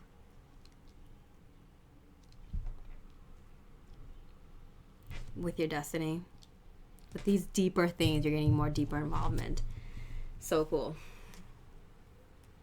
You're gonna get deeper involved with your body. You're gonna know your body in a way that, like, I don't know, you're gonna get like super senses, and I don't know, it's gonna be some cool stuff happening. It's different for different light workers, like what's gonna be happening to your physical body. Mostly it's the same energetically. What's gonna happen to your energetic body is gonna be the same, but what happens to your physical body is gonna be different from light worker to light worker. And then also like the abilities and skill sets and knowledge that comes through to you.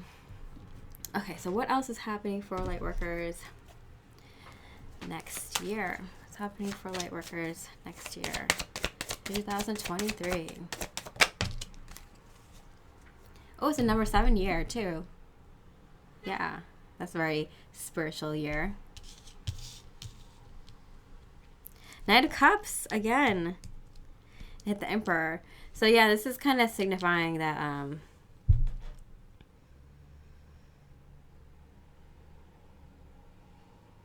for me,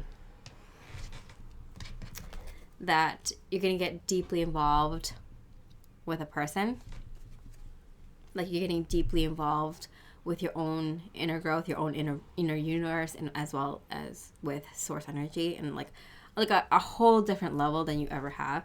I mean, I know a lot of light workers that go deep, you know, that are like really like advanced, do advanced stuff in their inner work, their spiritual work. But, you know, this is like, I mean, I'm pretty advanced, and like I still get blown away with things that come through. Like, it's just source energy. I mean, it ceases to amaze me.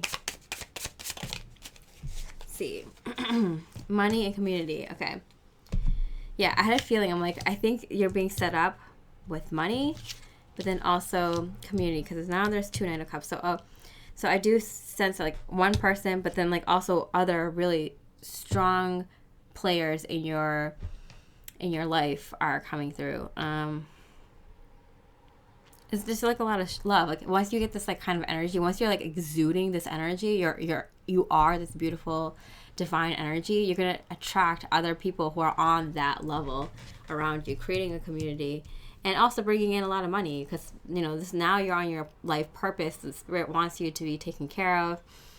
They want you to not have to worry about money. They know you're going to use it wisely, because you're on a higher energetic plane. You're on a higher vibe. Like, if you get money, you're going to use it for productive things, things to help humanity, things to take care of yourself. You're going to use it very wisely. So that's why you're going to get money. And also a community, you're also going to get abundance of money and people. Like on that high vibe. Like, that's why, like, if you see my readings, like, I didn't care. I'm like, I'm not going to get viewers anymore. And it's just because I'm going to talk to literally, specifically you, very, very high vibrational people. They're on another level. Like, you are teaching other people. You already have been teaching other people. You already have been giving spiritual advice, spiritual channelings to other people. You probably already have a spiritual practice, whether it's public or not. You do it for your friends or family, or you might even, practice very advanced spiritual practices, or you're just very, very in tune with nature, with the divine, with yourself, with your life purpose. It's like the people I'm talking to here are on the highest level. Okay, so clarification.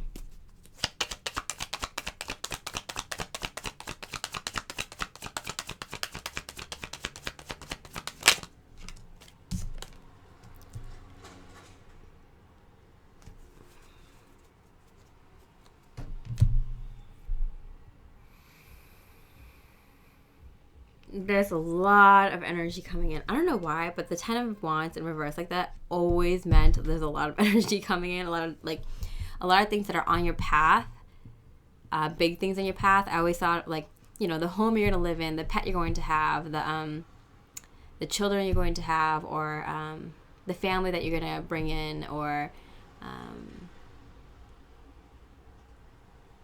the wedding you're going to have, or the car you're going to have, or the work that you're going to be working on, the building that you're going to be living in or working in or creating things in, or the tools or the technology or the ideas, like all these big things that are on your path, those energies start coming in, because that's the thing that the divine is placing on your divine path.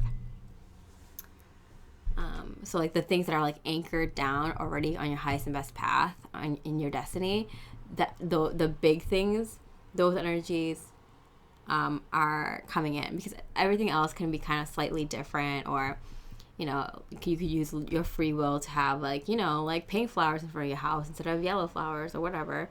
But like the big things, the main things, those are anchored on your path. Those energies are being brought to you.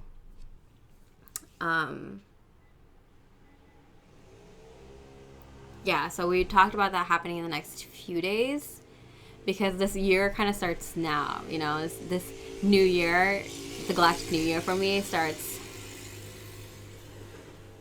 July 26th, and, you know, I'll go until the end of the year, which is next July. So, yeah, this starts now, and it goes until next year. That makes sense, right?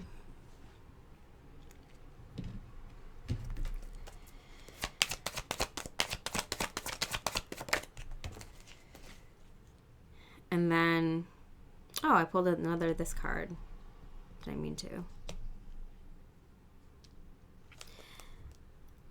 There's a lot of like resting and meditating and letting things come to you energy.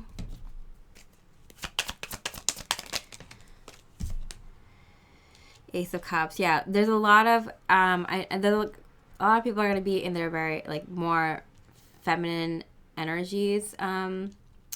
I mean, it is the number 7 year, this more spiritual year. You're going to be definitely like meditating more, or relaxing, doing a lot of inner work, or letting things come to you.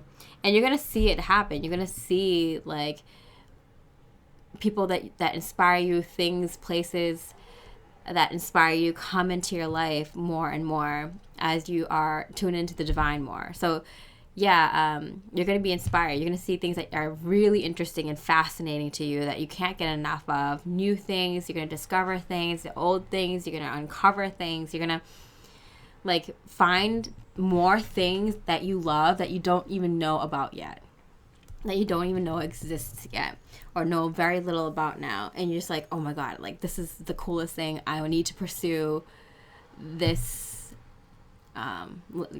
this hobby, or I need to learn more about this topic, or I need to learn this skill or something like that. Like there's gonna be a ton of things like that pop up next year, because you're just so in tune with the divine. That's just gonna bring out the more of you, more of your self-mastery, in the pursuit of self-mastery, the pursuit of, you know, gaining inner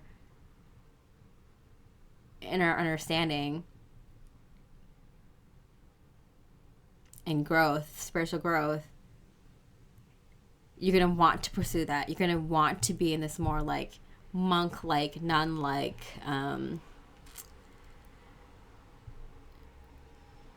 wise sage, guru-like energy, where you just, like a shaman-like energy, like a spiritual practitioner, or, you know, a Reiki master, or, you know, whatever spiritual leader energy, like where you just want to meditate more, or be in nature more, or do spiritual practice more, and just do this day in and day out, or as much as you can, because it's bringing in all these cool things that you didn't know about, or are just fascinated about, are so passionate about, to know you were passionate about, just like love and so interested in and just so obsessed with. So it's going to be so much fun for you. As much as it seems like, oh, am I going to be meditating and being healthy all the time? Like, it's going to be intensely fun and interesting and exciting. Like, you know, while you're so zenned out and calm and peaceful, you're going to have all these cool things pop up at the same time. All right.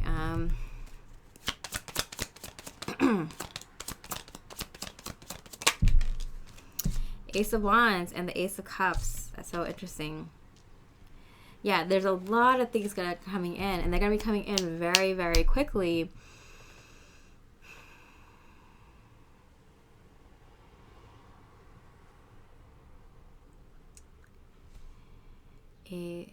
Wands, Swords, Cups, Pentacles. Yeah, wow. Things are going to be coming in very, very quickly.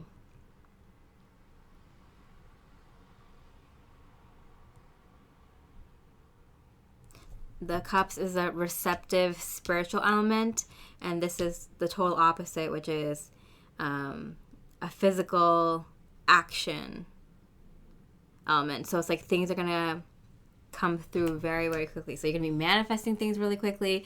Things are going to come through that you didn't even manifest yourself. The divine is just gifting you a lot of things that you would find interesting on your path.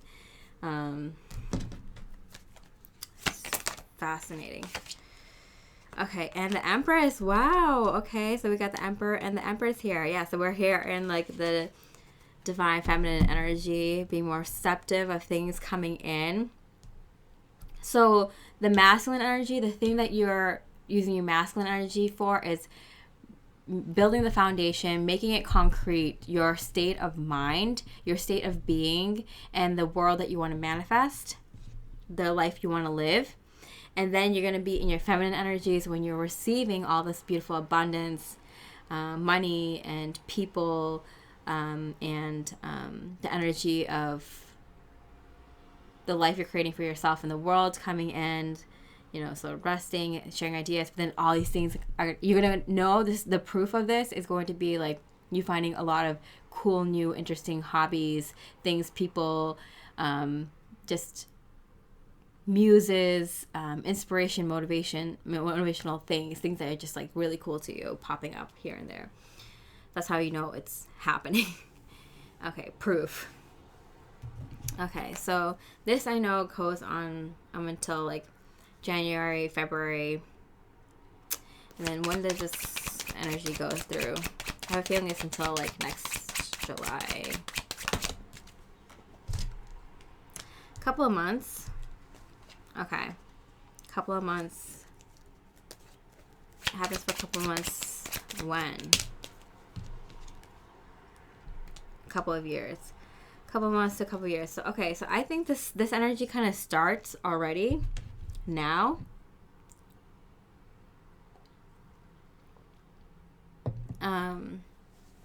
It gets stronger towards the end of this year. For the next couple of years, this is what happens. And I kind of had a feeling, because you know, you have the abundance that you're taking care of. You have your community, so you're going to be working on things. This is like ideas coming to you, all the energy that you're going to be working on coming to you. And it's just going to get stronger and stronger and stronger. And what else is happening for Lightworkers next year? And it's going to keep going until the next couple of years, yeah. So, or you're going to be in that environment, that home, the safe space.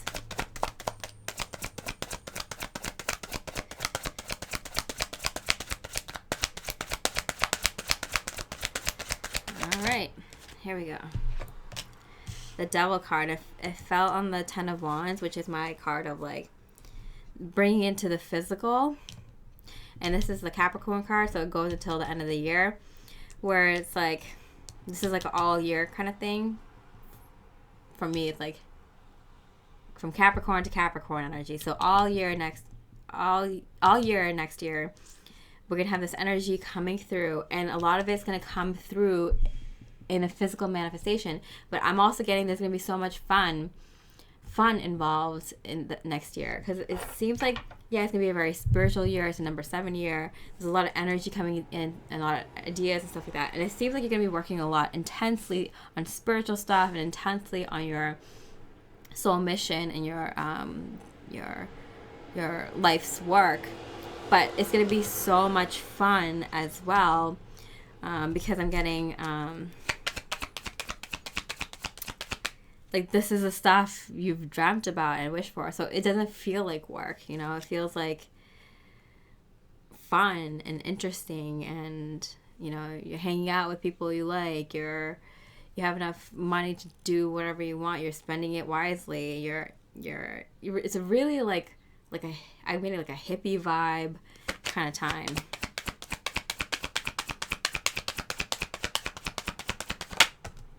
The moon card is going to be very clear that things are happening for you. This card got left, Knight of Wands. It's going to be very clear that things are happening for you, that things are coming in, and they're happening very quickly. So you think about it, it's manifested the next day, it manifests the next week if it's a bigger manifestation, it manifests the next month.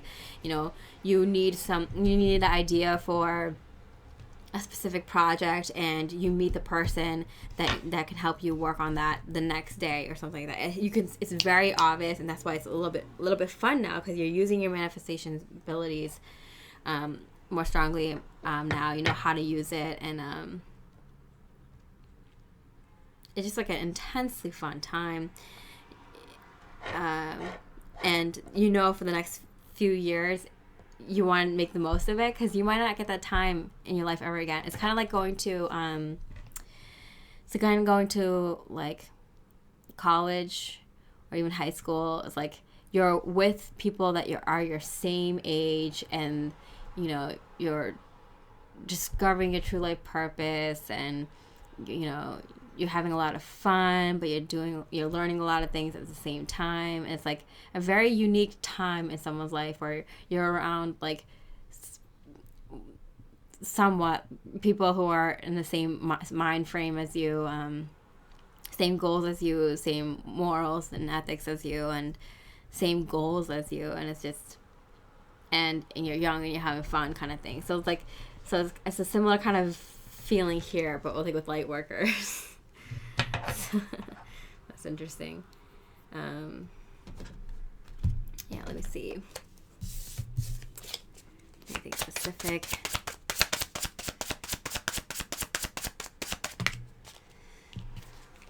Okay, take them all. A friend. Yeah, you're having fun. You have your friend. I think it's that acquaintance person, an old friend, and a past love interest, ex-partner. Whoa. I'm getting, these are like 3 actual different energies and people. Like you have a friend, and like maybe a newer friend that you've made, recently. This could be that, that acquaintance, that, soulmate alliance, the temporary alliance that you meet this year. Or it could be a spirit friend that you made in recent years, work friend, or I don't know, it's just a friend that you made more recently, an old friend that you haven't talked to for a long time, that is like on your level now, or always been on your level, but you just kind of met up and you're friends again. And the past love interest and ex-partners, and this is an interesting thing, because like not all your ex-partners like are like karmic and devilish, and I mean they could be karmic in the sense that they teach you lessons, and they might be past soulmates or involved with you somehow in a past life, or for a karmic lesson in this life, but just a regular lesson. But you gotta say, like, if you dated like several people, like at least one of them has to be your soulmate or a soul acquaintance, a soul friend, or something connected to you vibrationally, more stronger than just your average Joe, your average person. So a past love interest or coming through, there might have been a reason that you're connected to that person. They might have been very spiritual, and there you might have felt like you were meant to work with this person or something like that, but not in a relationship capacity, or, you know, you care enough for them or they can care enough for you at one point that, like, you want to see them do well spiritually, they want to see you do well spiritually and in life. So this is really interesting. This is a really interesting kind of combo. You have all these people, new and old, coming through. It's gonna be fun. Next year's gonna be fun. Like, you know, you purge all the people that are distraction, that no longer serve you, even if it's just for a moment, even if it's just for a few years or a few months or something. And because you do that, all the people who do resonate with you come through, and you're going to find truth, not only with major, deep, dark, you know, cabal secrets, but like also the truth of people that have been in your life that mean something more to you, that are connected to you vibrationally stronger than others. Okay. Wow, Six of Cups, which is a reunion card. Old friends, old acquaintances coming back. Yes, yeah. So that's really interesting. That's something that I do see happening for a lot of you. Like a friend that you might have like maybe lost touch with, or maybe like, you know, you kind of went out your separate ways, or maybe someone you just kind of talk to less now or something like that. An old friend, I'm getting like childhood friend, and then a past love, an ex-partner. This is crazy. I'm gonna get another card. And Queen of Cups coming back from the beginning. So I feel like this might start sooner than later. Like I feel like this might start let's see. The Queen of Cups is like the Cancer sign. So, you know, for mostly July. Interesting. So I feel like this starts now and it goes until next year, July. Or it could start next July and go until the July after. I think that makes more sense. Yeah. So around like Cancer season next year, like next July. I mean, this could happen now for the next couple of years, or it could be just like it could start next year for you. When is it? Come on. When is this energy happening? Okay. Week and a half and 4.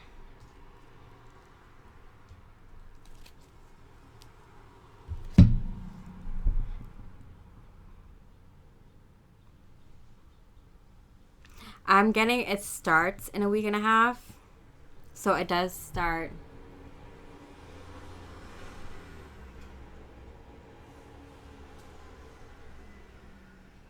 like this year, and it goes for 4 years. So anywhere in that time frame, like there might be a year in between there.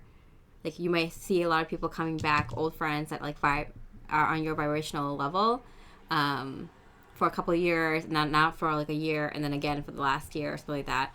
Or maybe you won't see anything for a year, or maybe, you know, you see one person for after 6 months, and then maybe you don't see anyone for like 2 years, and then a bunch of people just come through. So depending on your own journey, but for the next 4 years, this is going to be like true for a lot of light workers, where you just have a lot of people come through, old and new, friends and lovers, that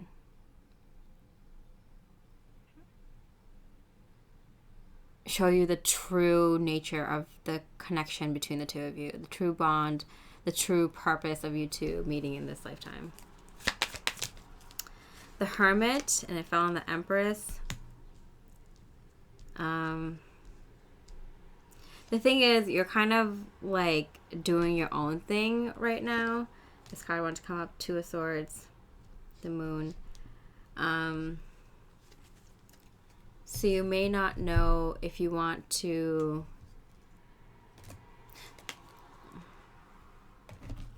You might not know why these people are coming up. You might not know their purpose in your life. Why are these people coming through again? Wow, 4 of Cups. Okay. I'm excited for that because the 2 4s.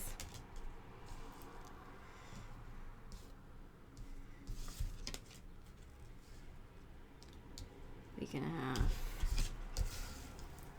4. Yeah, the 4 of Cups. Wow. Yeah, the 2 of Swords, the Hermit, and the 4 of Cups. The 4 of Cups here, denoting being emotionally withdrawn. 2 of Swords, like, I feel like with a lot of these people, it's going to be like, are you in or are you out? Like, are you in my life or are you out of my life? Like, are you important to me or are you not important to me? Do you,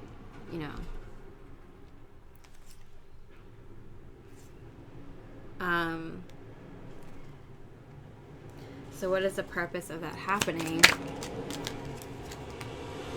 10 of Cups. Wow.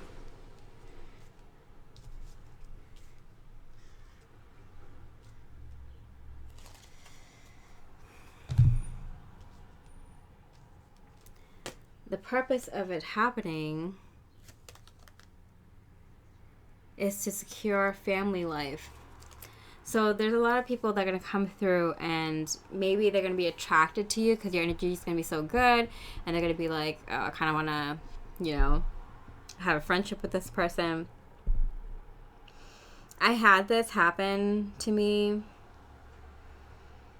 like when I went through my spiritual awakening over those 4 years. I always break things up in 4 or 5 years, like a group of things, high school and then college and then working here and then this thing happening. It's always been a cycle of 4 years. And my awakening is, and doing this tarot thing has been 4 years, and now the next 4 years is going to be this, where you're securing your family life and the people that you have around you and the life that you want, and what you're going to create in this world.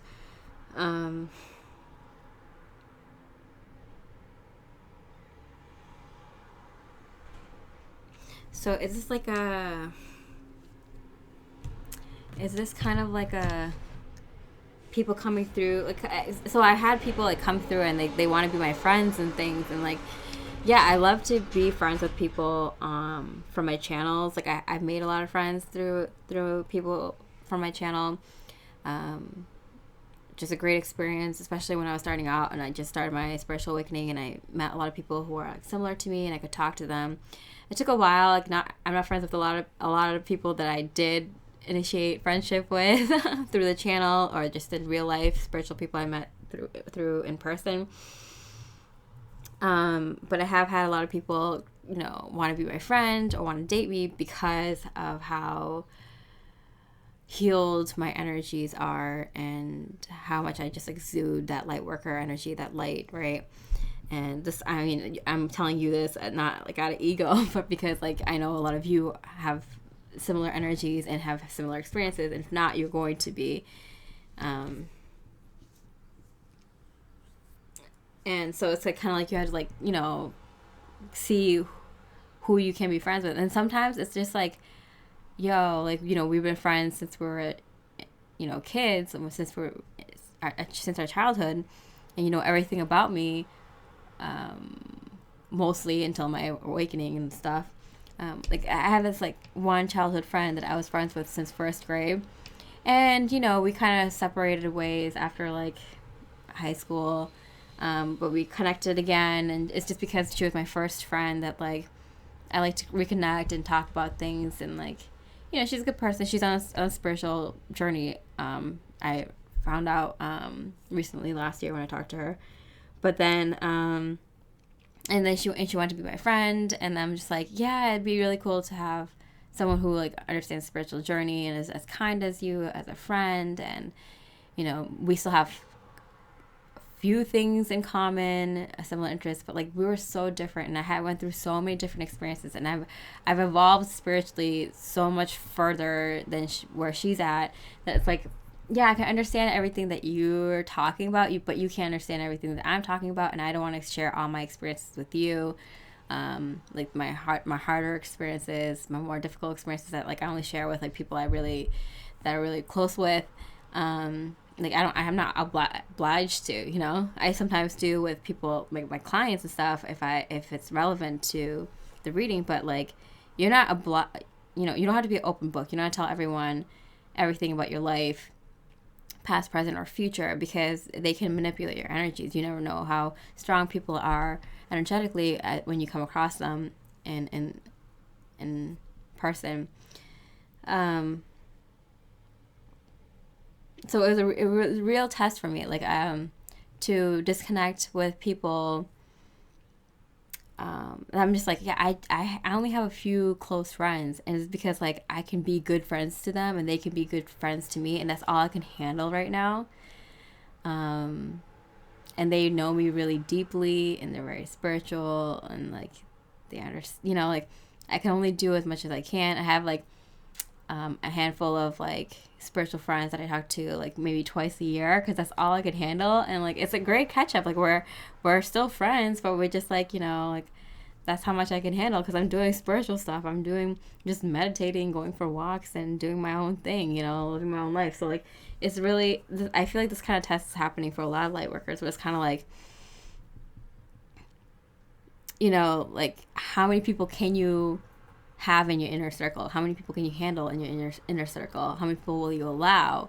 Who are the people who are actually truly deeply know you, and just some people who are just more acquaintances, or some people like you just want to cut off connections with, and like, hey, if I bump into you, that's cool, but like I can't call you my, like, I can't be a friend in the way that you want me to, because I can't, like for all these reasons. It was so hard to explain to people why I can't be their friend. It's like it's not like I don't like you, it's just like friendship means something different to me.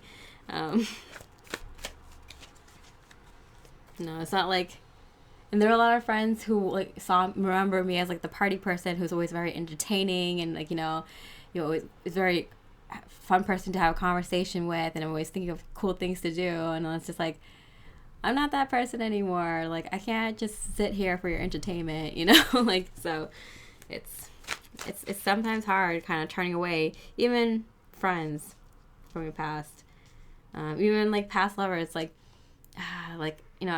I know you're going through an awakening right now, and I want to help you, but like like you're a big boy, like you can take care of yourself, like you'll be fine. I made it through, I survived, everyone else can survive too. Like that's why it's like kind of like this energy of like you're not responsible for people, even if you cared for them in the past or whatever, like it's not your responsibility. Okay, so what's the purpose of this message here? 3 of Swords, 3 of Air. The purpose of this message here is the silver lining. Natural departures. Rejection is God's protection. A third party helps me see the truth of the situation. What is truly mine can never be withheld from me. Rejection is Spirit's protection. It's in my best interest to let go and allow for something better to take its place. It's in my highest and good to see the truth regardless of my temporary discomfort. This too shall pass. So a lot of you will be going, and I already went through this, so I can say for sure you'll get through it. A lot of you are going to have to let go of people, even that you like, that are just like neutral in your life, just so you can have something better. Because like, if this person isn't like for your highest and best good, they're like for your okayest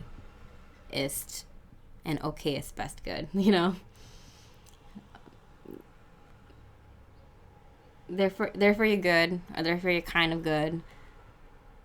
They're for your medium height good, but like if you want to reach your highest and best potential, you have to surround yourself with the highest and best people for you. And so it's hard sometimes to knock out people who are even like, you know, hasn't even done anything bad for you, or that you have nothing wrong, like there's nothing wrong with that connection. It's just, you know, you have to make space for the people you're going to be talking to every day that are on your level. It's the only way to advance, especially with at this time. How do you move forward? That's how you move forward. Okay. I'm going to clear this and then do after a few years and beyond, message for lightworkers. All right. Here we are, in it for the long haul. Lightworkers, let's see what's happening for you and all lightworkers in a few years and beyond. What's happening for lightworkers in this lifetime? Wow. The Sun card. Yeah. There's no mistaking that you will be living a very happy, prosperous life. Very divine, blissful life. A life that's aligned with your highest and true self. It's going to be very Chartarian, very creative, intuitive, divinely connected. I mean, things are going to have a purpose, and they're going to be, when they're built to last a long time. They're built very beautifully and with a lot of love and done really well. People are going to love learning and sharing information of what they learned and manifesting together and playing music and dancing, and the arts are going to take off so magnificently. There's going to be more harmony with people, with nature, with our true nature.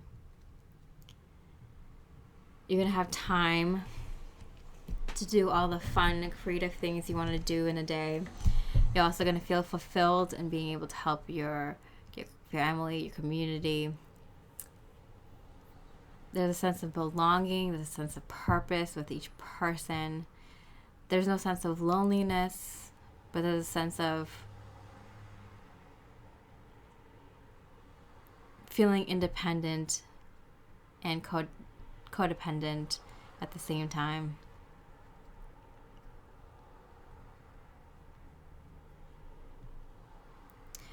A lot of people are going to forget the awful things that humans are capable of. We're meant to live in a more creative, more innocent, pure, divine energy. And oftentimes we're just bombarded with such negative, low vibrational energy. And that's not our true nature. That subdues our true nature.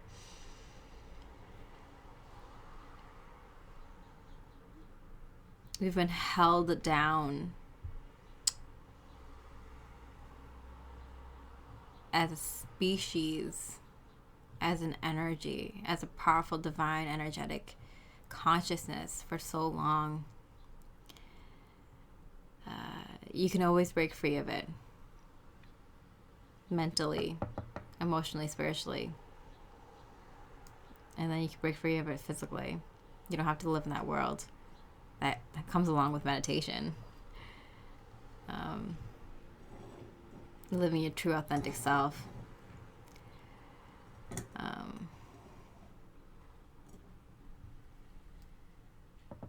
So imagine most of the people in the world living that way. That is possible in our lifetime.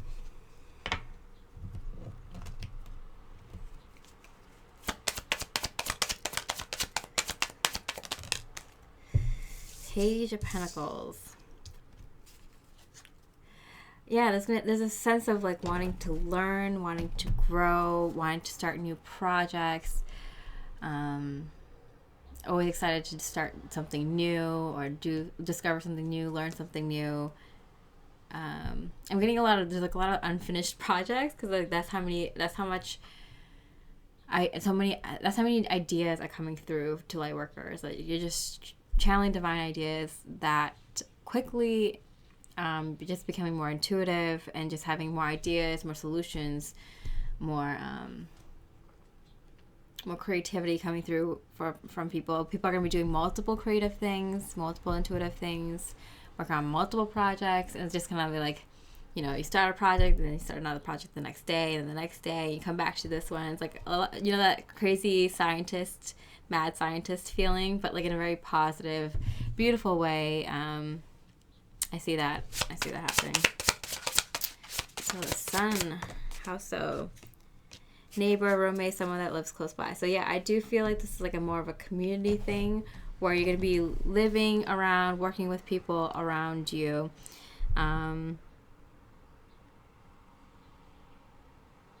So you can like walk out the door and run across the street to that person who knows how to help you with this problem you're having with the thing you're creating. It's like that kind of feeling. It exists. It still exists around the world in some parts where you have smaller villages and communities. And a lot of people try to implement that idea through like, I don't know, communism on like whole regions, like countries. And it was like that ideology doesn't work if you try to impose it on everybody. Like, you have to be able to listen to everyone in that community in order to impose laws and rules that work for everyone in that community, so it has to be a smaller community. So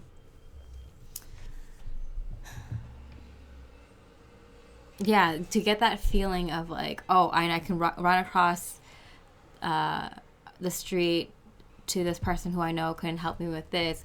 It's that sense of like, I know this person, I know they have expertise in this area, like having the freedom of just being able to, the freedom of like just knowing that there's supportive people around you, that you have the resources around you, that you have the support system around you, people who are encourage this kind of creativity and learning and growing and spiritual growth. That kind of environment is such that can create genius, that can create miracles. Even having this community kind of growing a garden where you eat healthier, it promotes healthier living, and just which leads to smarter people. And more happy and healthy people, more kind people, generous people. And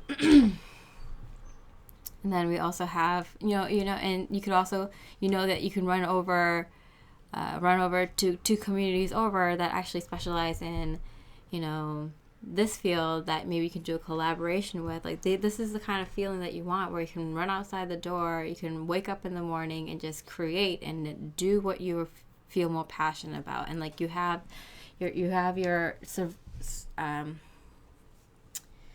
your needs already met, but not just met, exceeded. You're not surviving, you're thriving. So it's not like you want the government to control how much you eat and what you eat and where you live and all that stuff.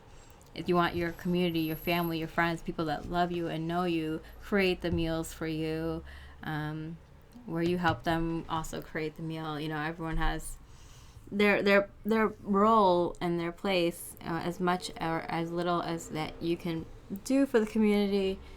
Being very individualistic, but also being very involved in your community, looking out for one another. You don't just have food to eat. That's not just taken care of. You have an abundance of food where you can eat whatever you're craving, healthy meals, where you can make yourself, that you can make with others, that you can make for your whole community for dinner that night. Like, it's just these places exist. I know, because my mom grew up in a village like this in India, and when she was very, very young, and so kind of like as they introduced more Western style of living, like, it stopped being that way. But she described us being like everyone was so happy and everyone was doing so well, we're prospering, because you had this whole family, this whole community supporting you, and like, you know, all the wives would go into one hut and cook the dinner for all the kids, for all the families living in that village.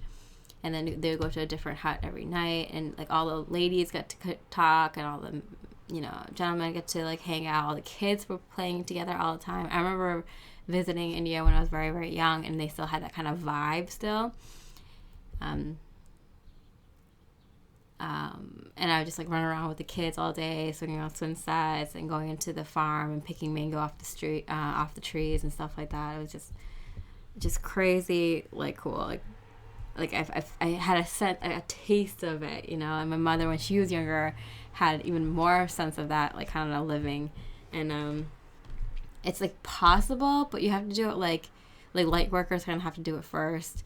And it's gonna have to be like smaller communities, and you can't impose your ideas on like everyone. Like, that doesn't work. That never works. People have different needs and different perspectives on life and different ways they want to live life, and you have to be like okay with that. But like, you know where to go if you want to go to this community or visit that community, or more musical community, or more like, you know, physical health or medical community or something like that. Like, everyone has their thing, you know.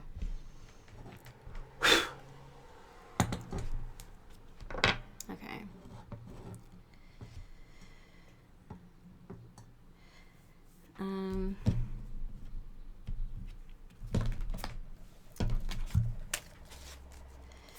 I wanted to show my face in this reading, and, you know, I want to do this like new format where like I have my face on like one side of the screen, and then like just my cards on the other side. I have so many. I keep getting ideas for like a tarot card reading channel, because I've already done it all. Like, I know I've went through all the bad ideas. I know all the good ones now, and like I know how this works, in the ins and outs, and what people want, and like what they need but don't know that they need. Like, whatever. The next thing, Six of Swords. So I do see this kind of as like a travel card now, especially with her hood on. Like this, I feel like this is kind of like a secret society, kind of like you're hooded up. So I feel like, I mean, initially it's going to be light workers, and I feel like it's going to be more private and quiet, because people aren't going to understand, and you don't want people who aren't awakened to come through in those communities, because that's what you're moving into, these communities and moving away from. So does that sense? And moon card. There's two moons here, and then the sun here on the opposite side. So it's very clear, and I am getting that like daytime, nighttime thing. So it's very clear.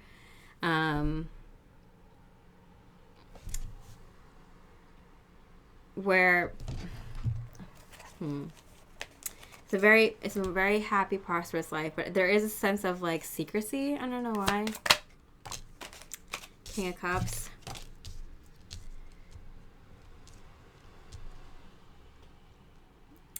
King of Cups in this deck is unsteady emotions. I'm gonna pull one more card. Not this deck.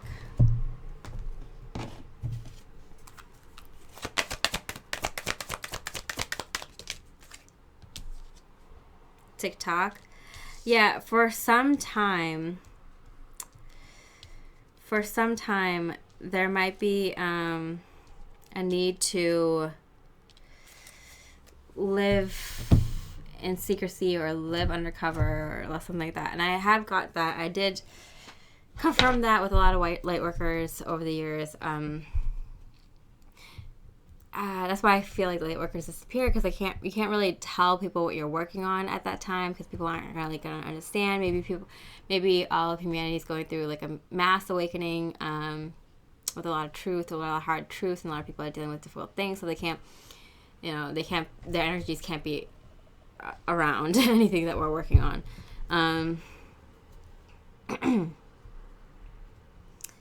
And so there is this kind of like night and day kind of theme, where we know what we're working on, we know why, we know what's going on in the world, but we have to kind of move around in secrecy. We have to kind of do the stuff quietly in our by ourselves. And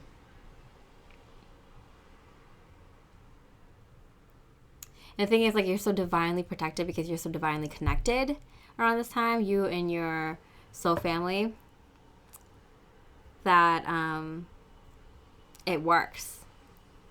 And it's kind of funny because we're illuminating all these like dark secrets of humanity while the rest of the masses awaken with these truths. And we're kind of like, we're aware of what's going on. We're keeping like we're keeping an eye on like the world and what's going on, and letting people process and whatnot, while working on our projects for humanity to help all these people awakening, to set the groundwork, the blueprint for what we want the world to transition into, because it's a huge transition time, and like it can completely be like hijacked, this world that we're manifesting, into something like not so ideal. So the light workers have to be very serious and very methodical and focused on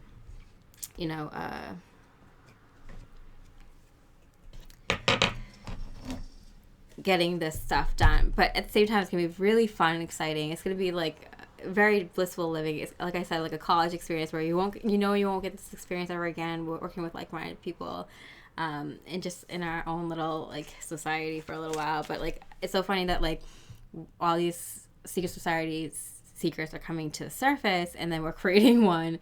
It's like there's a void created, and like we fill it. But like obviously we're on the light side, so it's not for long. It's just until we need to get this work done.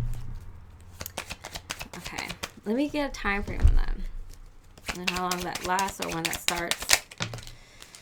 Wow, it starts tomorrow. Makes sense, because we're starting a new galactic new year. This is like the real like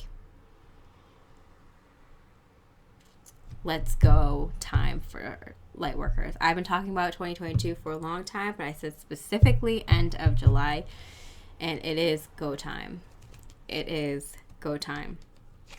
So it starts now, starts tomorrow, starts now, and it ends depending on when this happens. Depending on what happens.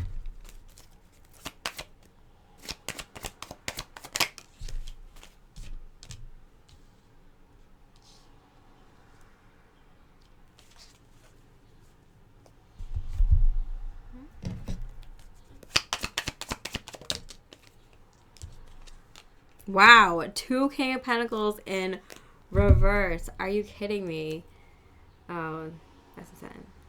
Also, I'm using sandalwood incense because this is my favorite incense. I used it for most of my readings with clients, and even my general readings on my channels.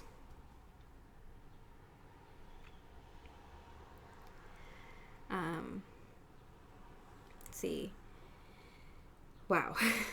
2 King of Pentacles in reverse.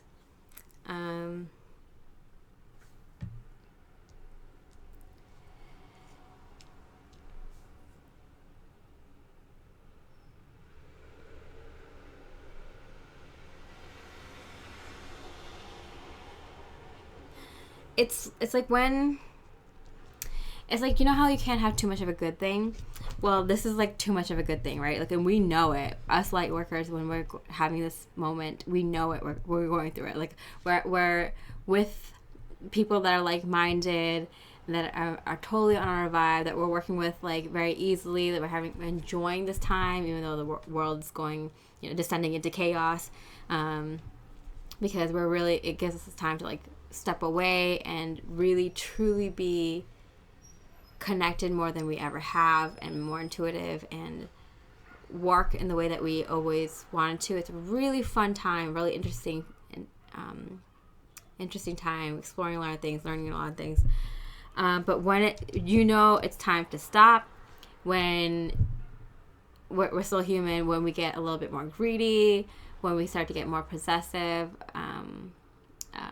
when we start, maybe put our focus on too much of material things or money-focused things, too much comfort. We've had a lot of fun. We get a little clingy to some of my ideas, and it's just like,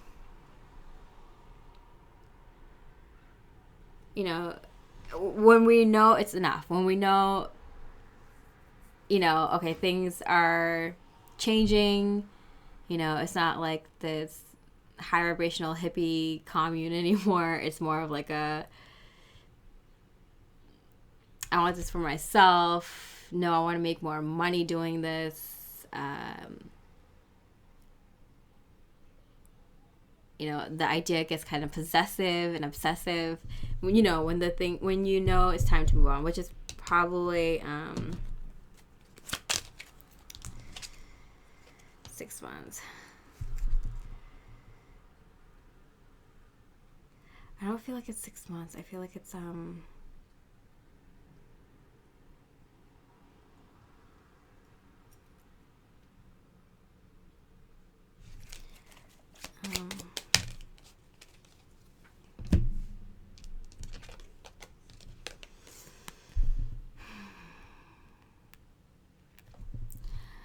like 2028.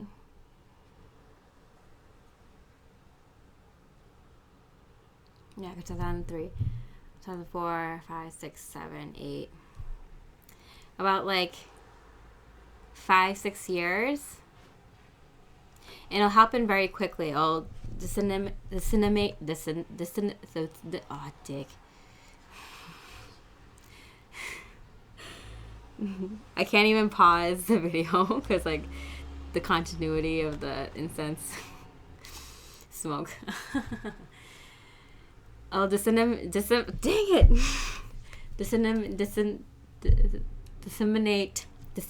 Oh God, it took me a second to get it. Disseminate into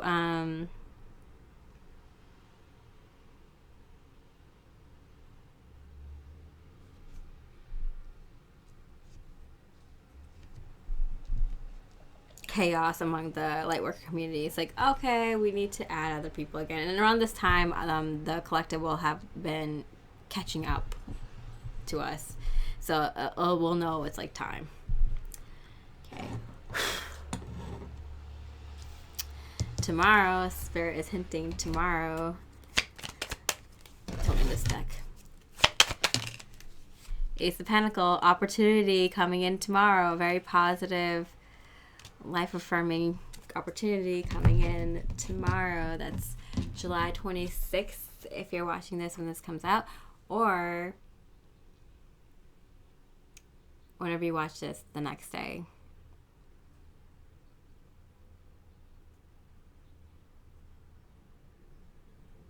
What kind of opportunity? What are we talking about? What kind of opportunity?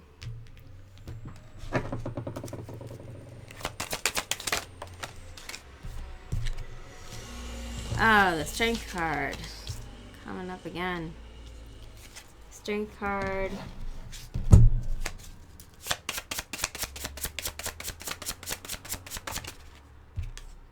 And physical looks. Whoa. Okay, so I'm getting the Strength card being very, like, here in this deck. The Strength card is a dragon, and it says, don't give up, and physical looks. So I feel like, I don't know, there's going to be like an opportunity that comes in, and like Spirit is like telling you, like, make sure you're looking your best. Make sure you have a good outfit on, your hair is on point, that you look good tomorrow. Or today. Do both. Do today and tomorrow. Look good. Just look good this whole week. Um, you never know what opportunity is going to come through. So they're specifically saying, like, make sure you look good, like, dress to impress. Okay. And I'm also getting, it depends on when this happened, you'll also start looking really good. Like, you'll start looking like your higher self, and your higher self is like the best looking version of yourself. So you'll look really good. During this time, you're also going to be physically transforming. We know your energetic body is going to be, but your physical body is also going to be transforming. You're going to be at, like, your peak physical fitness. Like, you're going to look good. And your energy is going to be good, too. So you're going to be, like, glowing. You're just going to look attractive to people just because of the energy and aura around you. You're going to be very confident. You're going to be also exuding a lot of light, holding a lot of light. So it's like, it's going to affect your looks in a very different way, and it's going to actually affect, like, your muscle and your bones and your skin and everything in a specific way too, in a very positive way. Look at this kid in the sun, just hanging out, all cool looking. All right, and last message for what's happening to light workers in the next few years and beyond. I feel like this is, like, the beyond part.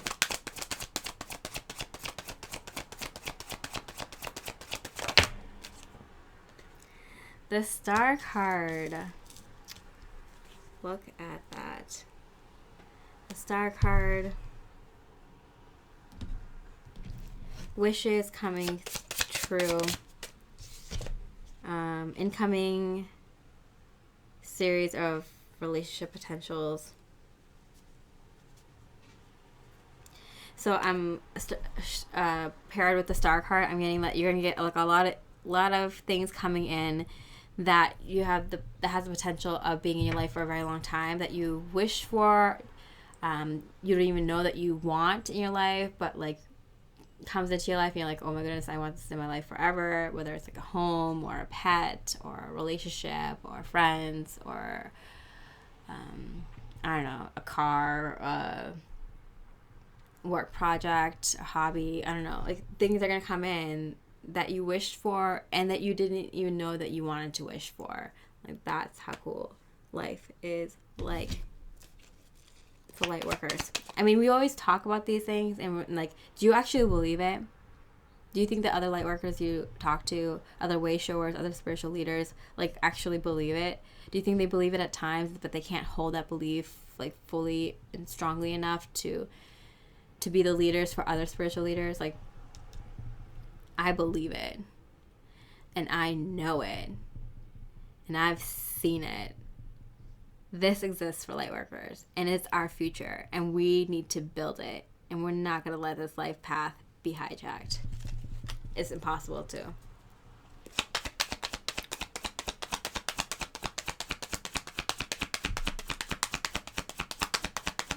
Light workers, years beyond. Page of Cups. Sorries are said. I'm getting. The sorries are said. So whatever happens between the light work community at this time, where people get a little bit more selfish and greedy, and possessive and obsessive,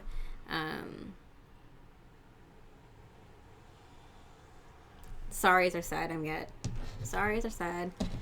Like, it wasn't a big deal. Like, we understood what happened.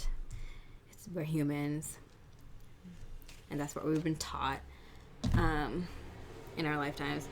Ten of Swords. So there's, like, this huge weight lifted off of, like, the world, because a lot of people awakened to the truth, awakened to their true self, and it just feels like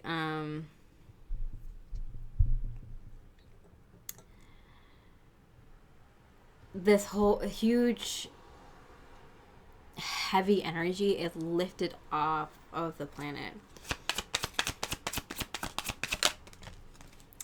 King of Wands. And now this is a time, and I hit the King of Pentacles here.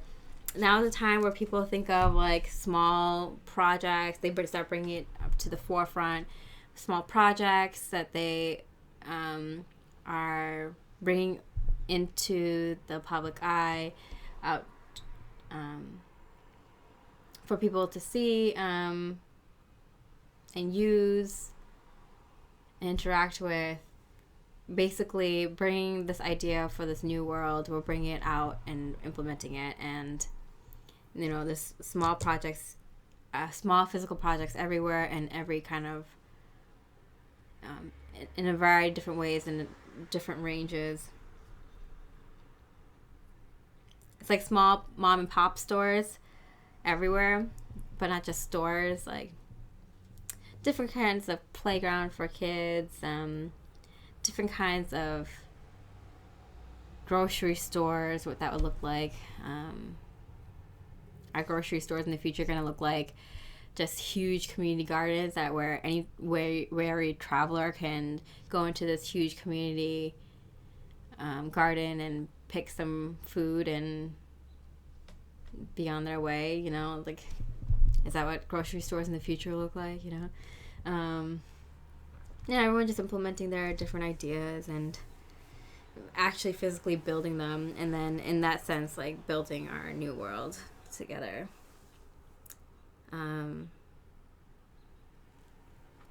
want to see if Spirit has any other cool messages. So incoming, a lot of wishes, a lot of people taking projects. 8 of Swords in this deck is diplomacy and evasion. There's gonna be, like, you're gonna have to be able to work with a lot of people, right? Like, a lot of people have a lot of different ideas for the same problem, and it's like, hey, maybe this works in this region, but maybe not for that region. Maybe some people like this kind of solution, some people like that solution. You have to be okay with it. Maybe a majority of people like this solution, and a minority likes this solution, but you have to be okay with having all the ideas that work for people. And, like, it's going to be, like, a lot of figuring out how to work with people, and, like, because, like, people are going to want to naturally expand. Like, once you have, like, power, you want more power. Like, you have to, like, keep that thing. You have to keep yourself, like, keep those emotions under wrap. Keep your energies in check.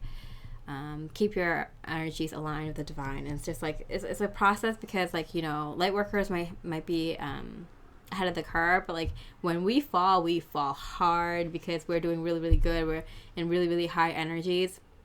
So when we fall, it, like, can break it back, like, so it's like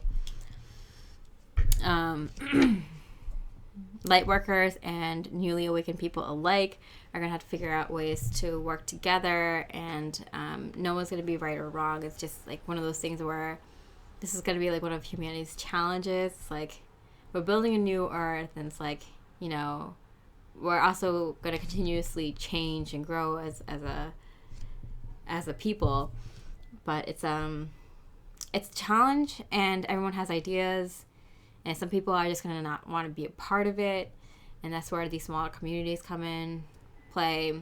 And it's just figuring out, like, oh, do we want, like, a bunch of small communities? Do we want cities and, like, rural areas? Do we want, like, regions? Do we want, like, what, like it's like it's something that humanity's gonna have to figure out together. And I'm getting a ping now. It's a way to link our consciousness. It's a way to get to connect with our collective consciousness, and that's going to be the exercise to help bring that around. All right, so it's been a pretty long reading. I'm just going to see if Spirit has any... Oh, wait, let me get a time frame for that. Time frame for this humanity coming together to work on this in 16 years.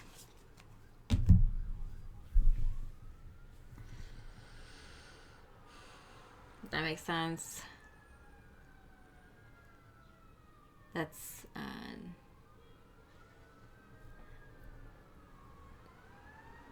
2038.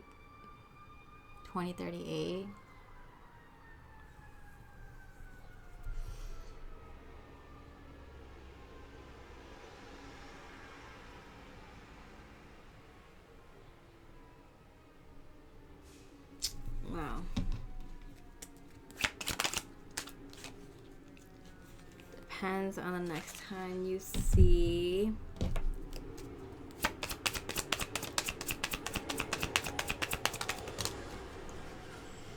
Eight of Cups. The Moon differently. So I feel like something's going to happen with the moon, or how we see the moon, or discover some truth about the moon. It's going to be around 2038, and that's when this thing about humanity changing up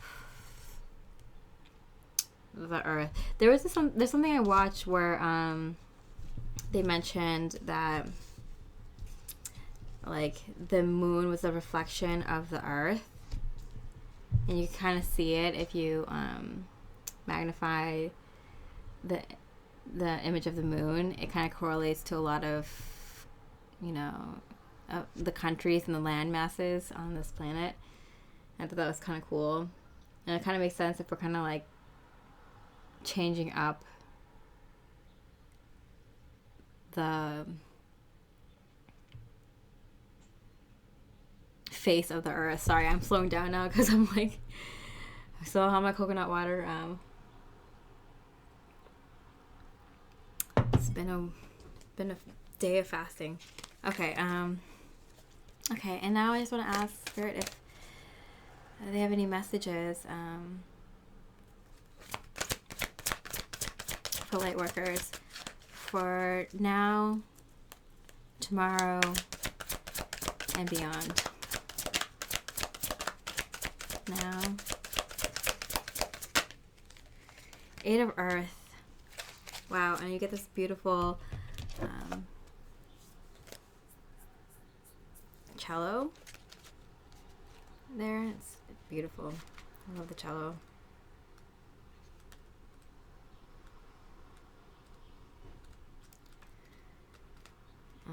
Okay, Eight of Earth. Apprenticeship, gaining knowledge, learning and employing a new craft or skill. So yeah, right now we're going to be open to learning new things. You know, you've learned so much and you've done so much inner work already, but like now it's like the fun part. Now you get to do these things, but it's like fun. And you have people around you, you have like resources, abundance. So this is like where it gets fun. The King of Swords and the Five of Pentacles. You need more accurate thinking and possible financial loss. So there's a sense of I always get this like kind of clearing out, like, so like clearing out energy. So like I tend to like I've noticed that like I cleared out all like my old money, and then I got like a bunch of new money. It's like a weird thing that happened with my savings. So much fun. So much trust. Like clearing out all the old people in my life, my old living situation, old work situations, like everything getting cleared to bring in the new. So I don't like see it as a bad thing. It's like, okay, you might have some financial loss, whatever, your energy is getting cleared. Need more accurate thinking. Yeah, so you're like opening yourself up to learn more new things. Like, can you have a new perspective? Can you learn new things? You think you know it all, you've healed it all. Like, can you still do more? Yes. This is like the fun part. It's like fun doing this. Imagine. Yes, where we get to open our minds up and really let our like inner child go, our biggest, wildest dreams, bring them to fruition, actually plan for it. It's just a really wild, amazing time. And then tomorrow / next year, first advice, Seven of Earth. Wow, we got the Eight of Earth and now the Seven of Earth. Opening to a new strategy, being at a crossroad, a decision to be made. So I definitely do feel the sense of being open to a whole new way of living and seeing things. And this is what you've been training for. You know, all the awakenings you've had, all the insights, all the downloads. The Empress and the Seven of Wands. This is what you've been training for. This is like the big deal. This is like the ultimate healing. You know, you've done all like the topical work. You've done all like the deep stuff. But this is like it. Sorry, the video was getting so long. It was 3 hours long that it cut it off. But we're almost done here. Yeah, the 2 sevens. Being on the right path. The Pentacles and the Wands both being very physical elements. The right path on the physical, very enjoying a lot of physical prosperity and joyful divine bliss because you're on your true divine path.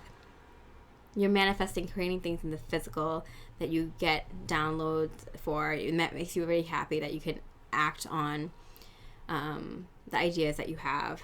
A lot of the ideas that you have, and that you get a lot of important messages, information.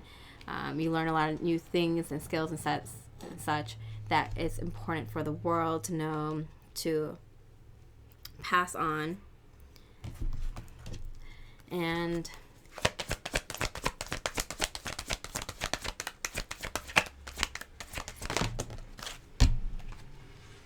serendipity, yeah, a lot of good luck, joy, prosperity, things just working out. You're just on the right path. Like if you've had bouts of like things just going away, like you've had days or like a few days where it's just like things just happen. You got the right sign, you went to the right place, and you talked to the right person, and the right opportunity came up, and you know you got the right idea, and like things just align like for like the whole day or for the whole few days. That's how it's going to be like for like years for you. So it's just going to be really, really fun and just enjoyable. And then for beyond, Lightworkers, guidance, advice from source for beyond. The Star card, look, the Star card twice for beyond.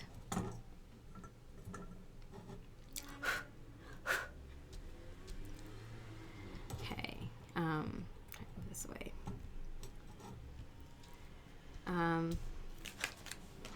Wow.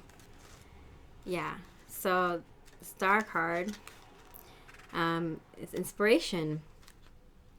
I am hopeful and inspired by life right now, and everything that is happening points to a renewed sense of encouragement. After all the changes I have experienced, I am starting to recognize the hope that comes with new beginnings. So new beginnings, like a lot of hope, a lot of people starting up new things, a lot of fresh new energy in the world, people tuning into their inner child, tuning into source energy, tuning into their higher self, their higher purpose. It's just a very interesting, fun time. See where things go. Being very open-minded. Yeah, Queen of Pentacles.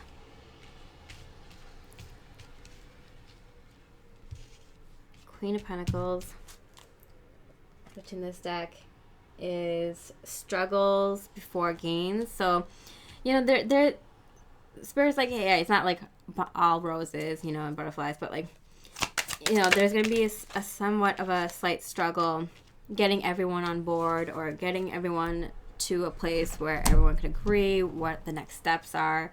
This is like more of a collective choice and decision. But you have your Two of Cups. It's time to make up for lost time. But I also get like, you know, you're also very secure. You have security and stability with people, emotionally, with your finances, with your material wealth, with your home. And also you have your, you know, divine counterpart, because this is what divine counterparts are coming together for. It's for this mass awakening. But also, it's time to make up for lost time. It's time to make up, to renew, course correct our humanity's path, and in this world, our home, our Earth. And last but not least, new life. How cool! This is so awesome. Yeah, so that's what we're starting. New life.